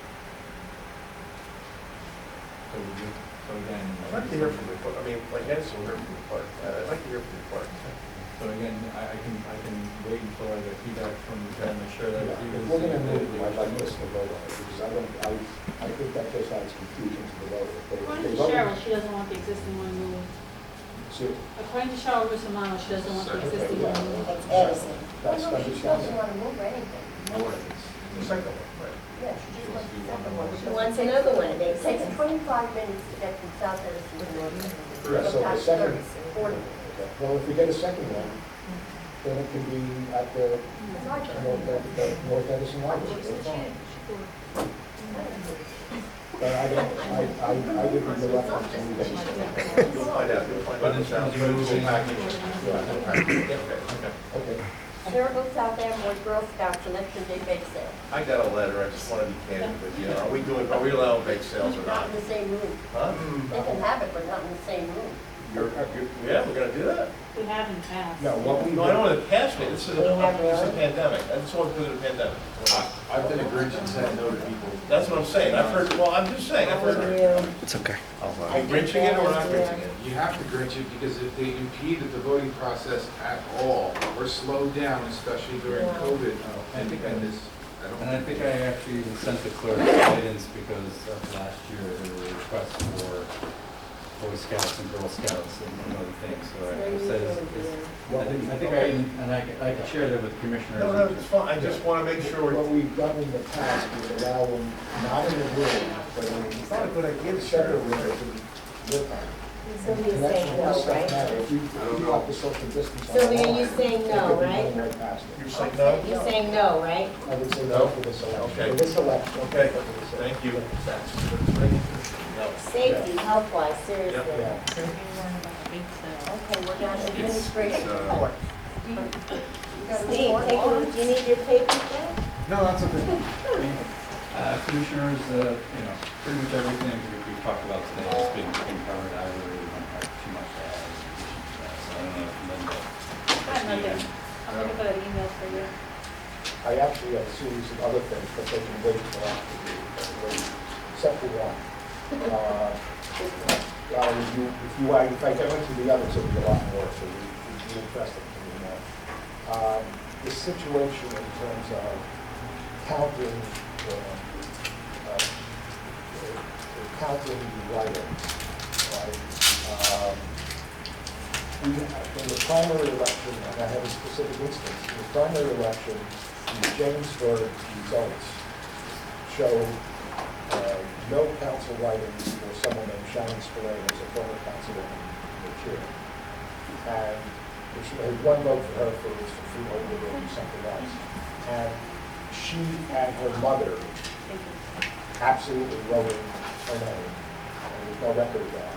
And she was told two other people wrote her name. Now, I can take it with a grain of salt that two other people wrote her name, but she and her mother, and it's not, they're not as experienced in terms of doing this stuff, wrote in, and there's no record of this, a vote for them. So the question is, why not, and how do we make sure that this stuff doesn't happen? Well, you talking about the Ellen? No, Jamesburg. Oh, James, I didn't hear what you said. Well, first of all, we would have to check and see if that maybe was a marked ballot that you guys rejected. Thank you. So before I say that we didn't capture those write-in votes, I need to look at the balance to see if that was the case. I had a gentleman, can I tell you something? I had a gentleman calling from out of town telling me that he wrote in a name and it doesn't appear on the website, when he checked the results, the candidate. I said, what's the candidate's name? He wouldn't give me the name. Finally, after 20 minutes talking to the gentleman, he wrote none of the above. Well, we didn't write down none of the above. We stopped writing that down, The quite county frankly. clerk only posted the people who wrote in. Right. And except, not all the write-ins, only write-ins where there were sufficient votes for them to get the Oh, I nomination. don't know what they did. Well, I looked, because I was interested here, and it was But only, can you just explain, in this case, this gentleman's ballot was probably rejected because it was a marked ballot. Right. So before I say we didn't capture that write-in, I'm gonna have to look through all the ballots. well, there's two, for sure, at least. But you're being told again, then we can see this stuff. Excuse me? You're being told that there was two, correct? I talked to the person, I understand that, I'm just, and she said that she and her mother, she said, it's not like this is this is not like someone who's not familiar with the election. She's a Republican chairman, and she's a former councilman. Thank you. So Tom? I think, Thank you. it might be there, and her mother was a consultant for many years, so I believe, I know it's a good thing for the resident. So I think she wrote her name. And what they're saying is that if there's only that, they may not have been listed that way. That's all. I would have to look at the back. I Okay. can't answer what happened. Well, that's what I'm concerned about. Well, there was an error with ballot. All right, we're gonna go public portion now, and then we'll go to workshop. Okay. Stay with the public portion first. Yeah, I don't mind, I don't mind the lights being off, but Charles Prattville, New Brunswick today. I do have a lot of questions, and I know that it's already been a long meeting, and we have a limit on the time. I just ask for your leniency so I can get through the questions and get the answers. It was said in the beginning that folks who bring too many ballots to a ballot box could potentially get in trouble for doing that. How many is too many? More than 3. Three. 3 plus your own, or? Three total. I believe you can bring your own and three. It's Yeah. your own, Yeah. it's not for unrelated reasons. It's Right, your- but- You can bring your own ballot in, and you can bring in 3 ballots. But if you bring in 4 ballots and one is not your own, Right. And if you're bringing a ballot for someone else, technically you're supposed to fill out the bearer portion of the outer envelope in front of them, right? yes. Before you take it, you're supposed to Yes. document that you're the one taking possession of it. And if it's not on, if that's not filled out when it's brought in here, it will not be counted. Except in the lady. I wanted to ask about a few things. Online voter registration, is that going okay? Or what role does the County Board of Elections play with those new registrations? Do you want me to? It's actually climbing. We're up to over 3,000, so a lot of people are going on. And we had some glitches with the motor vehicle as far as putting notes in, so we're working around it. But they're using it. 3,000 registrations or 3,000? 3,000 attempts to get on. people went on. Okay, that's So it's great. not 3,000 registrations. I don't know if it's new, it could be address changes, it could be a Yeah, I signature, it agree could be a with you. party, I we just- don't know, it's Thank just, you. they're using. 3,000 applications processed. That's On great. the online in the last. Online, the last OVR, week. the online voter registration has nothing to do with online motor vehicle. It's that Right. No, I new understand. portal that they created. In So, the yeah. last, essentially the last week Yeah. we started that. Saturday, I was working on it myself, and I had 23 records, now there's only 3,000. Huh. I Is the farmed it data- out to Is the the people. data that's coming in better than what we get from other The vehicles? signature is a little funny, because if they're They uploading their actually use signature it from by motor vehicle vehicle, signature. or they can do it with the touchpad, Right. if they have the ability of doing it by social security. So some of that I've noticed was a little shaky, like the motor vehicle pad, so Okay. they're working. Great, glad to hear it. Thanks for the question. Thank you. I know there was previous talk about trouble getting poll workers, and there was a bill to maybe give them a pay bump. Did that pass? How much are the poll workers going to be paid? 200, and that bill is still in the legislature. I haven't seen it. Okay. I haven't seen it. And I recall there were concerns about training at the time. Is the board confident in the training that the poll workers are going to get or have gotten? Yeah, we've actually already started scheduling poll workers for training. The goal is to train them as quickly as possible. We want to get it in on the front end before the ballots start coming in, and also before potential second wave of COVID if there is one. So we're looking to kind of have everyone trained by October 10th, October 9th. And again, we're doing it at the county college. We're doing small class sizes. We're using 7 to 8 people, 10 or we're going to be able to rotate that throughout the day. So we're going to look to do that. And we work with the folks and the poll worker coordinators about making tweaks to the training. Because again, it's our first time doing the provisional ballot training in any type of style, like in that grand scale. So we're going to make some tweaks to the training. And again, we're doing a preview for clerks, and we're going to extend that to chairs and poll worker representatives, so they can, I guess the idea is we want to be all on the same page in terms of the training and what's expected on election day. So again, we're So you doing let that. us know what we can, where are you doing this? This is County College. Okay. And we'll send an invitation to the commissioners as well. Thank you. I wanted to ask about the cure letter process, how exactly that works, what the voter, from the voter's perspective, if somebody's signature doesn't match, you send them a letter, and do they just send back their signature, or do they just call you and say, you know, yeah, that was my ballot? How does it work? So anyway, there's a letter, again, also our commissioners, if they were to reject a mail-in ballot or provisional ballot, there would be a letter that would be generated by our office to the voter. And then just asking, that's a form, it was two pages in the primary, we got it down to one page. And what we found is that voters would just return the one page or the other, and for our purposes, having it all one page is a bit easier. And then return that. So as long as it's completed, they kind of fill out the information, you know, their name, and basically just sign affirming that they indeed sent in the mail ballot. As long as we receive that back, we're able to process that ballot right away. And the signature will be updated in the system. And the signature will be updated in the system, so they have current. Yeah, Great, so it's on track to be even smoother than last time. absolutely. Great. 97 polling locations in the county. Do you have to vote at a specific location, or will it be like the primary where you can vote at any one of the ones in your town? The voters will be assigned to polling locations for this. Okay, and what's the reason for the change? In the primary, I had my choice of 4 locations in my town. Well, I mean, go ahead. They're assigned to the location, but we just discussed the fact that there's except for Old Bridge and South Amboy, the ballot face is the same, and if they're coming in and voting provisional, they can actually go, we want them to go into where their district is. But if they don't, and it's voting provisional. They still get a provisional. in their town, Well, Commissioner Katz still not under. That's right. There was a slight moment of silence there. For the provisional ballots, yes, I mean, if someone were to show up to a polling location that wasn't their own for provisional ballot, we would not turn the voter away. But for this election, because of the presidential and predictability of supplies, as was mentioned in terms of transporting that, we had to be able to print enough provisionals to cover kind of our entire town for the primary, and lessening that for the clerks and the poll workers who decided to assign.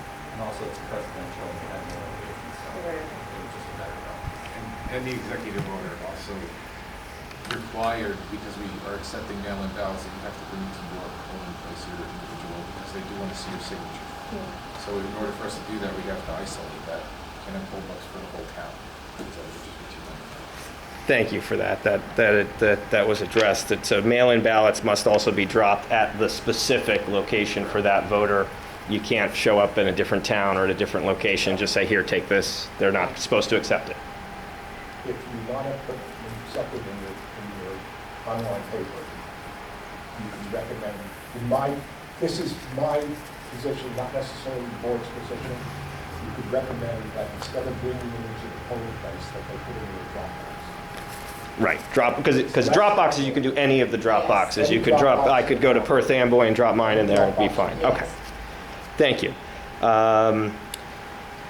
Electronic poll books will not be used. Is there a reason that they're not? We haven't purchased them yet. Oh, I thought that was part of the ES&S with the machines, or no? It's part of that, but we have not purchased any. We didn't authorize the purchasing of it. Was that? We didn't authorize the purchase of it. Well, they put the money aside in case we wanted to, but we didn't authorize. But we didn't authorize that yet. Gotcha. And there's got to be training, we have enough different trainings. Understood.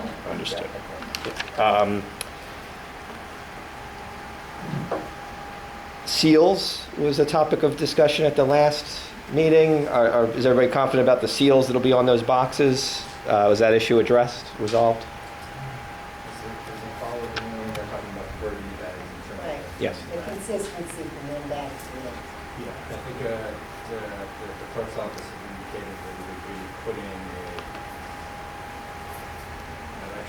actually I'm going to be close, but I'm going to circle back and see where they are on that, because I haven't gotten an update. They were talking about adding an additional kind of blocker seal to the blue one, and then we're talking about tape on the red one, but I haven't seen the confirmation that they've done it or something.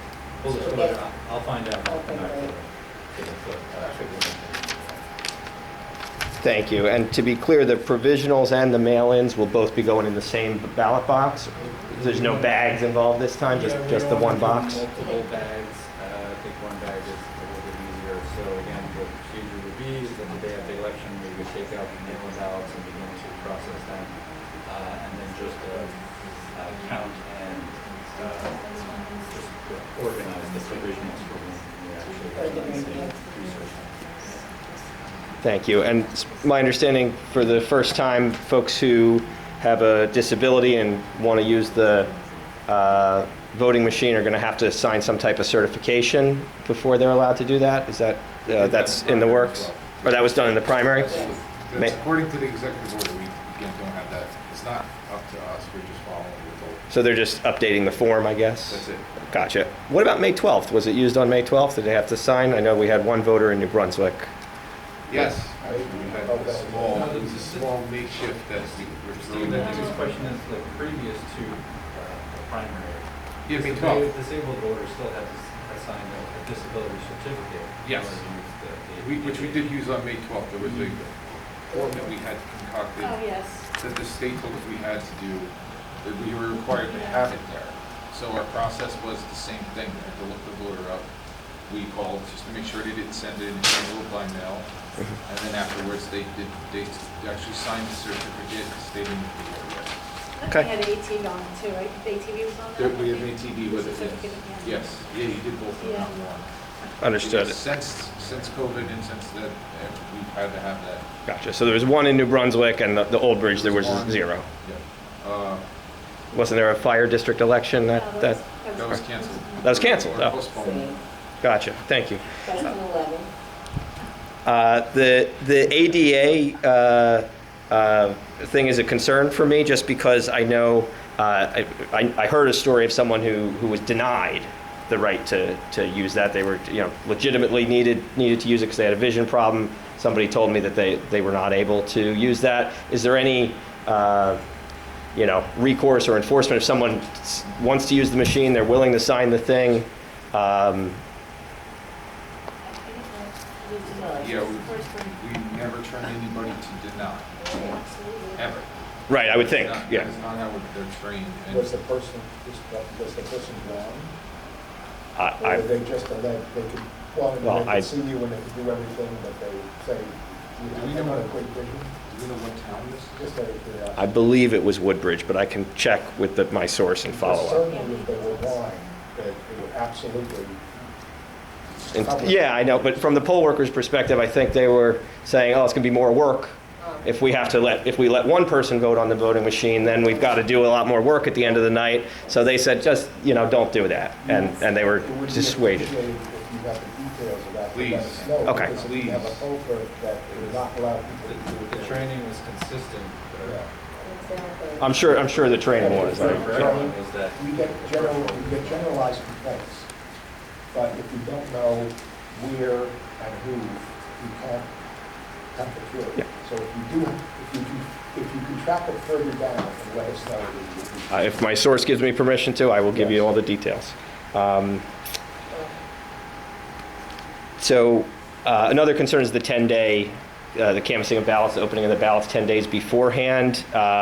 Is it, it seems that the bigger holdup is the signature matching and the, cracking them open more so than the counting. Would the board consider holding off on the counting until election day, just so that early returns are not potentially leaked by workers or anyone who becomes privy to that? I mean, No one's leaking anything, no information will be leaked, okay? So that puts you right, felony. You know that. people commit felonies sometimes. I'm not saying anyone here will, but I'm saying if there's a seasonal worker who becomes privy to the, Nobody will have access to any of that. who will have access to it. Cost, Us. there's two different parts to this, right? Seasonal workers will be, correct me if I'm wrong, will be removing the ballots from the end way. Right? And they'll check to see if there's a vote by, if there's a write-in or some other reason that should be set aside. But those ballots will be going up to the machine to be counted electronically, which will be done by our staff. So no. The permanent staff. permanent staff, no seasonal workers will, It's like, gonna be done by ES&S staff. Okay.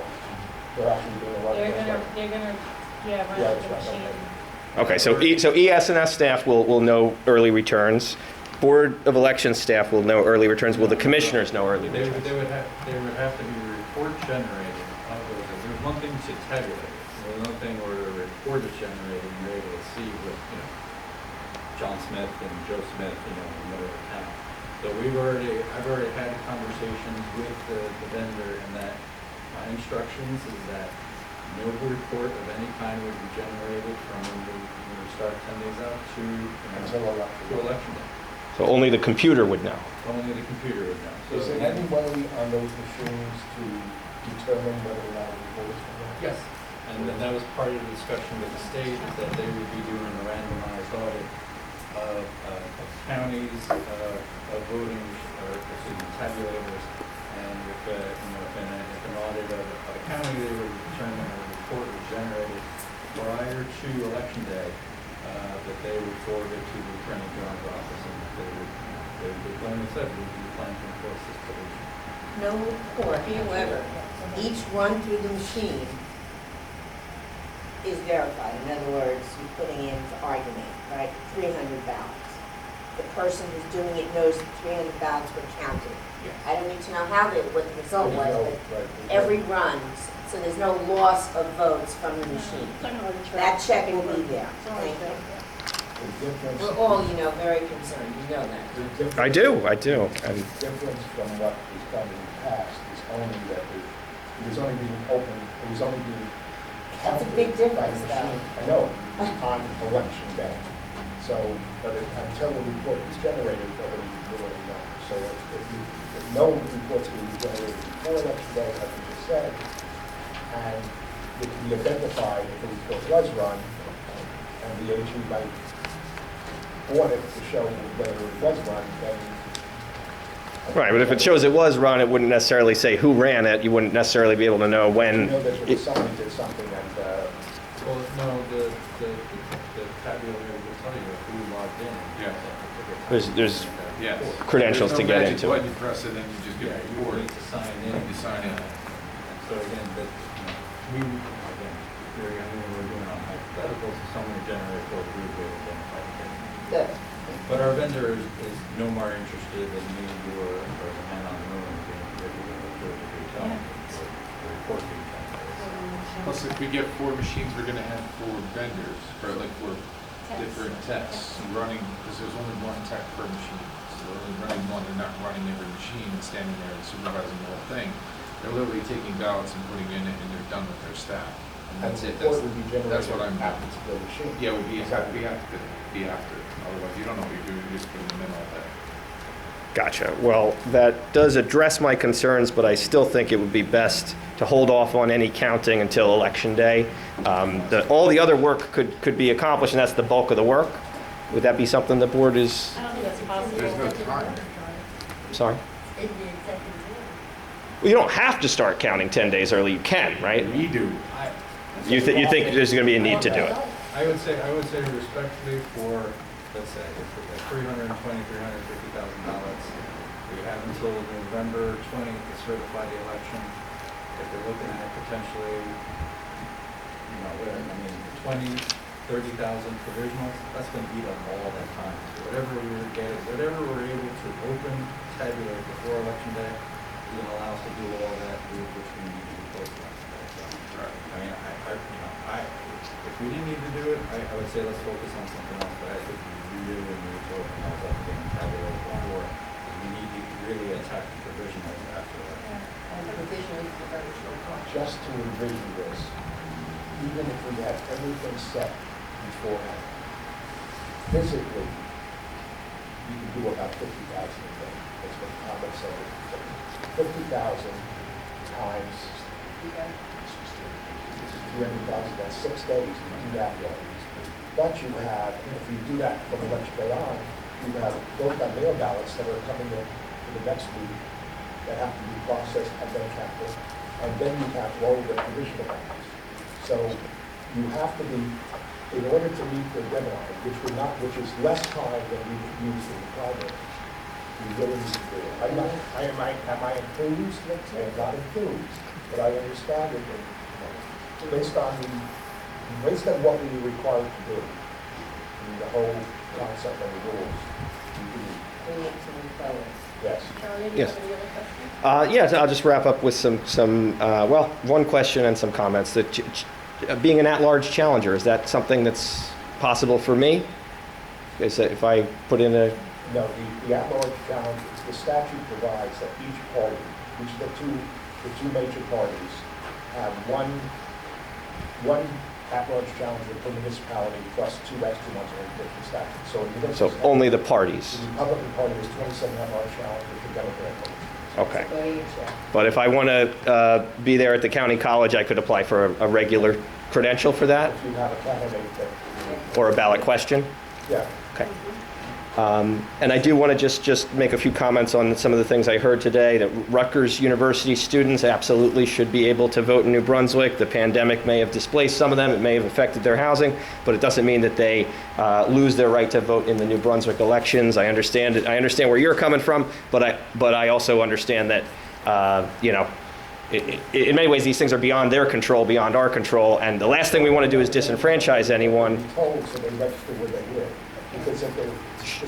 specifically, the college says, you cannot live in Clovey Hall, and you're listed as living in Clovey Hall, then you're not living there. I understand. I heard what you had to say. I just wanted to say my piece, and I think that it would, you can give as much instructions and guidance as you want, but you're not going to get everybody to change their registration in the next couple of weeks. So I just want to be clear that they should feel comfortable voting and should be okay voting. You have to administer the election law as it exists in what you want. Right. It tends to be, it's been a very moving target now. National Guard help, I hope that we don't need to do that. Are you still hiring seasonals? Seasonals could be hired? Yes. Okay, and where's the place for them to apply? Just call or? Call the board and just submit. Okay. For the record, I believe Dunellen has over 7,000 residents. Write-ins, my write-ins did count, but one of them was spelled wrong because I guess my handwriting is not great. But on write-ins and remakes, those are the ones that seasonals will get to do. And just to be clear, a remake is when a ballot is messed up, but you can tell how the person wanted to vote, and so you fill out so staff fills out a new one. Is that correct? The comment you said about the seasonals get to do it now. The seasonals are going to go through the envelopes. They're going to take out the ballots. If they see a remake or a write-in, they're going to separate it for the full-time staff to look at. D's and R's together. Gotcha. But remakes are still going to be a thing. They're still done, It's always a thing. Remakes are always a thing. and they're just needed. They're needed because the optical reader can't read everybody's Often, marks. sometimes, when the ballot is open, it's Or it's slit sliced probably, open. Yeah, there's different reasons for remakes. for example. Okay. It's my understanding there may be a runoff in certain elections on December 8th. Is that, what's that? Okay. Right. So the board is prepared for the potential of a December 8th election. The state is going to have to decide what to do. Okay. It's not proper. I think they canceled that in the executive order. No, they did not pass it. The executive order. Maybe the school election was canceled, but the runoffs? There's a predominant runoff at this point from December 8th. It's not in the executive order that created the general election. There's going to have to be something because there is no way to send out vote by mail ballots to anyone until after the election is set. And the federal law requires that vote by mail ballots be sent to military at least 45 days before the election, which would be sending out Before the results are certified of the prior one. before the original election is done. You have no idea. Understood. An untenable situation. It wouldn't surprise me if it was moved, but Okay. Well, then I'll just wrap up by. we're going to have to be told what we have to do. Yeah, I'll just wrap up by saying thank you for your time. I am putting together a presentation on this to spread the word about all these changes, and I appreciate your ability to answer my questions. I was told that there would be a vote to approve the polling places today. And I presume if that hasn't happened yet, it will. Could you provide me those today? Could I take one of the list home of the polling places? Because that's the number one thing people want to know. I will post this meeting at some point this evening, send it. This evening. Okay, great. Thank you. My presentation will be a little later tonight, so the sooner the better. Thank you. Great. Bill Bray, clerk from South River, has been patiently waiting. If you wanted to ask a quick question. Bill, if you're still with us, if you wanted to raise your question.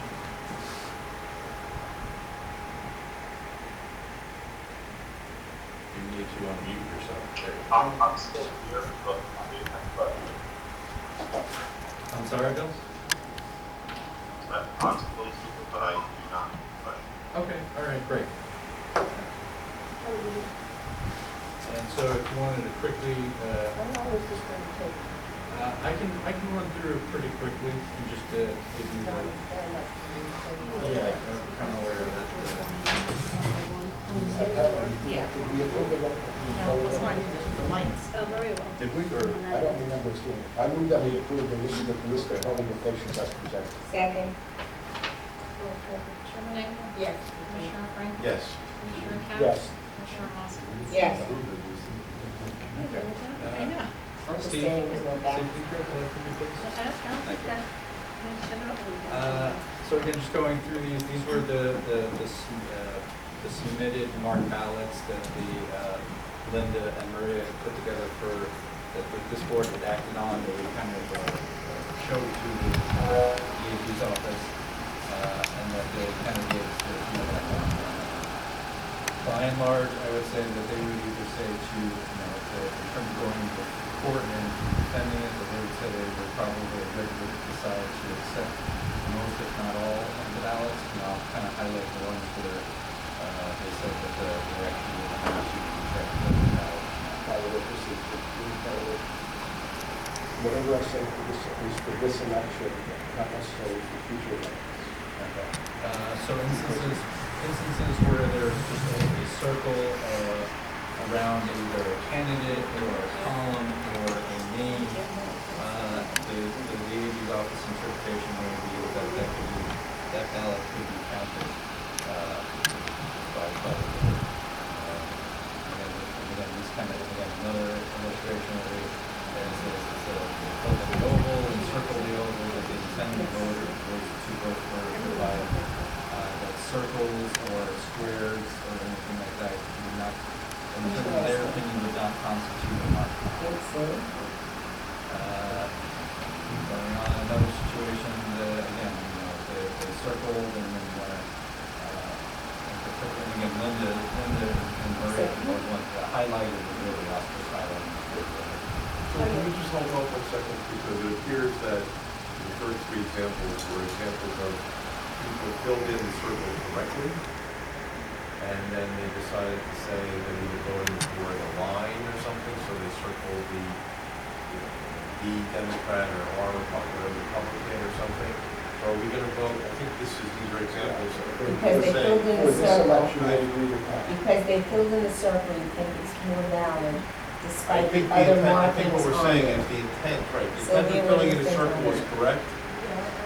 That makes sense, So on right? these three examples, I would say that we would, well, I would say we should. Can I just say something Yes. before you say that? Just Please. remember, these are the ones that were rejected. Yeah, I know. I know, Just- I But you don't know that. understand that. I That's why understand we're that. discussing it. But we're discussing it now because you're saying for this election, would this be something that we as commissioners would agree to for the November election? If they're telling us that. Well, this should be rejected because they Well, voted. the AJ said you would let it go through the queues, it would be an overvote for This president. one, right? But Yeah. you would still count the US Senate and Really? the rest of the exam. It's a vote for one. It's a vote for one. It's President, two it would be an votes. overvote because the So you- overvoted you for Joe agree. Biden regardless because they voted for two individuals in the same race, it would go to the machine, and the machine wouldn't say for that particular race, if they voted for anyone. They attempted to vote for Okay, more but than here, may I say though, based on the previous comment, here the circle is not filled in properly. It's checked properly. I'm asking. You see There's it? two, it's an Oh, overvote. check. All the You others. see it? It's just check mark Overvote. instead of. under this situation, first of all, there's a circle that we went over, we rejected this instance, and the other instance. But in this instance, we will be saying we can accept the circle, right, for this election. But this one isn't something, that's what I'm saying. It's circled and it's also, Bernie Sanders is checked and circled. No, I'm not, the top one's gonna be negative because there's She's two talking votes. senator. I'm talking about the line down, there's Right. only check marks, there's no circle filled in, But she will pick that up. and that's okay. So what we're really saying, not that the circle is filled in, but whatever the mark is that's correct, is something that the machine will pick up. I'm just trying to If clarify it's for within myself the, there, if it's that's all. within the oval, so the machine can pick it up. I'm Yes. sorry that I, And you want to say, an example of No like, problem. fill in the circle, but they circle with pen. you know, I So don't can wanna I get just- down to the line. Can I just ask? This is good Maria, too. and Linda's done a very good job, but I really would like if we could, Next on election day, okay, these examples, you have in a little book for us. Yeah, I intended, I did it in Adobe, I colored them all in Adobe, and I Right. intended to print them on my color printer Right. and keep them in a folder for you, so you know what Right. we've done in the past. Okay, that's good, thank you. And the AG This was good also? Well, it would be good in the fact that, you know, circles doesn't mean you reject it, you let it go to the machine. The fact that the voter didn't fill in the circles, it would just mean that Would be rejected. it wouldn't be rejected, just they wouldn't count that as a. It wouldn't Well, can I count. ask you a question on that? If the circle came through That's on, interesting. I'm gonna look at it, I'm On sorry, tomorrow. like tomorrow, it looked like it, or Koppel, it looks like it even kind of nicked it, And machine will or pick it up. Waller, she's gonna pick that up, right? Correct. Correct, it's gonna be an overvote if it's a vote for So one, the AG yes. says the intent of the voter is to obviously vote for line B in those candidates, so, you know, the circle itself wouldn't be considered marked. You let it run through the machine, and if the machine picks up the, you know, whatever's in that. Now, is this something we're gonna want to come, with this specific ballot, is something we want to come to the commissioners, or we would instruct our people that go ahead and let the machine count? That's the question I was gonna ask you. Okay, and I know. You need to know that ahead of time, I know, that you need to know. yeah, instead of Absolutely. putting everything aside. If it's not going to come to us, then before otherwise goes through, I want to be ethical in front of that before you're second to say that's not what it is. I don't care what you think, if it's not you. So, Linda, let me ask you this question then, would it be feasible, the first look at this is going to be by seasonals, I'm assuming, correct? Yes, yeah. If the seasonals have a question, they can put it to the side? They are going to, that's what's explained to you earlier, that they're, I think I told you earlier. The seasonals are gonna take them out and box the envelopes. We're gonna have a box for write-ins, we're gonna have a box for marked ballots. They're gonna see this as a marked ballot. Yeah. Then the full-time staff is gonna look at it and Good, determine okay. whatever you say, either for you or just count it. This type of ballot, we say is okay. Just like, I'd like a bipartisan staff to look at it and say, okay, this is the safe, so we're going to accept it. To run it through the machine? Yes. Right. Okay, I agree with that. And since they didn't really fill in the oval, the circle of the oval, AG says you can let that go through the machine. Wow. The fact that the voter didn't fill it out correctly is, you know, is then not on the We'll board. just negate it. It just negates the without the voter filling it correctly. And that's that, and then we have the,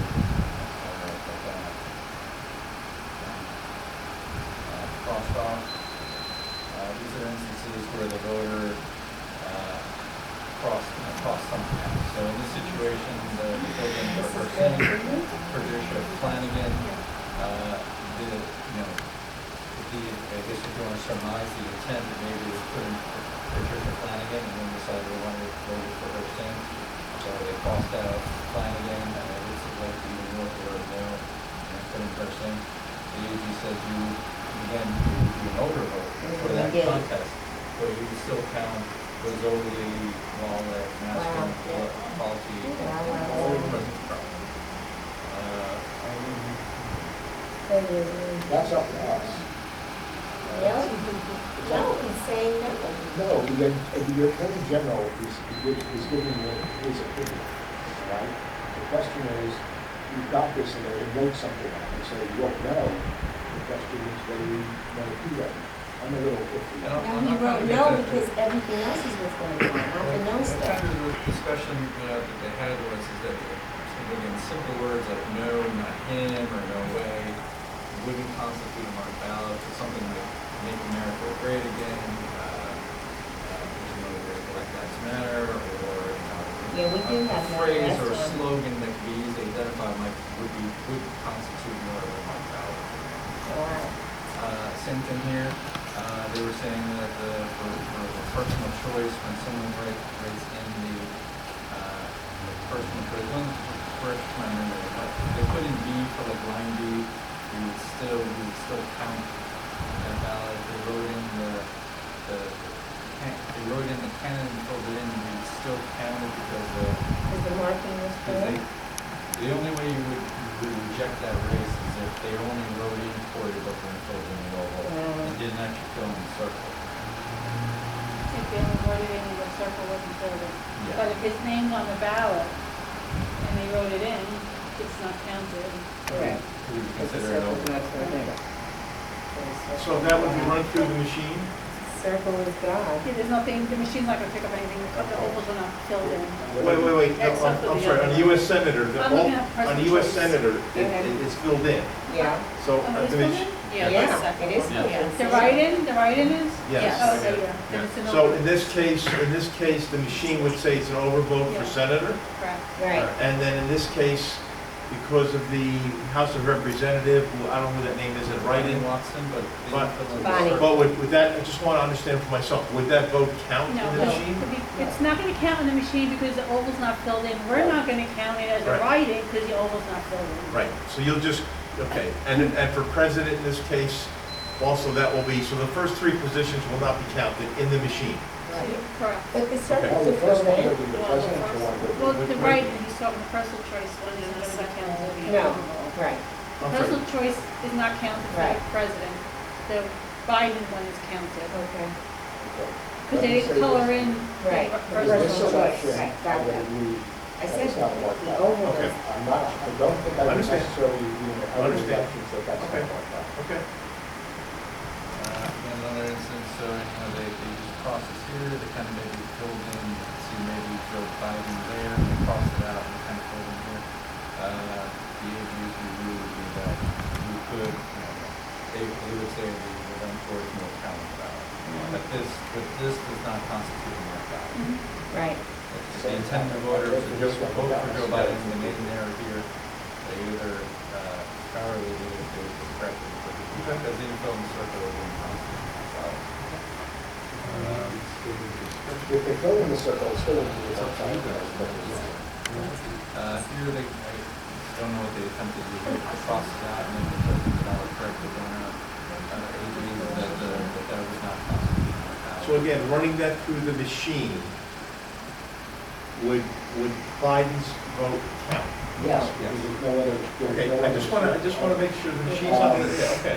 I'm not sure I agree on that property. Well, go back, Does it go say, back, go back. does it say something under that they vote? I see there's, It's crossed out, Robert, it's crossed out. Crossed out, I can't really see unless they had. But only one mark is filled in on top, one box. yeah, but that's not the issue. The issue is the ballot. But he's defining marked ballot differently. Depends on the check. Hold on, do we feel like you want to let that run through the machine or not? Yes. So, Hold on. can I just say, so George Cohen's comment was, a marked ballot is a ballot that you can identify with somebody.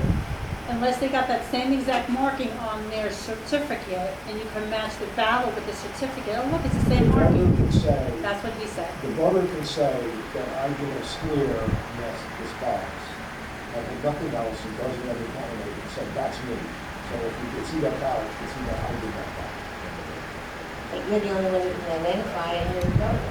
But I think George was saying that, the first obligation would be to try to identify the intent of the voter. So the intent of the voter may be write in the candidate here and then you realize what's wrong and show you correctly here. Or as Commissioner Castro was trying to identify, and yet, again, it's up to the commissioner, but see that way, it would be more defensible to count the ballot. Here, same situation, they filled in Cory Booker and crossed out, and then they attempted to write in personal choice and put it in the circle. No, so that's no Let it run through the machine, it would be an overvote here, and then to the Everything else counts. Canvas would be counted. The one before that, if the other commissioners want to accept that type of ballot, they can. I'm not going to vote to accept that for this election. Okay. But I'm not uncomfortable if you want to do that. If it's very crossed out, we can't do this. So what do you think on that one? Yeah, I'm okay with this one. okay. Okay, Beatrice, you okay with that one? Yes. Okay, then we'll count as 3-1, okay? Another situation, Meta, they cost out the 1%. Values would be that in the Livingston machine, there would be an overvote on the U.S. Senator race, and then it would count all of the remaining ballots.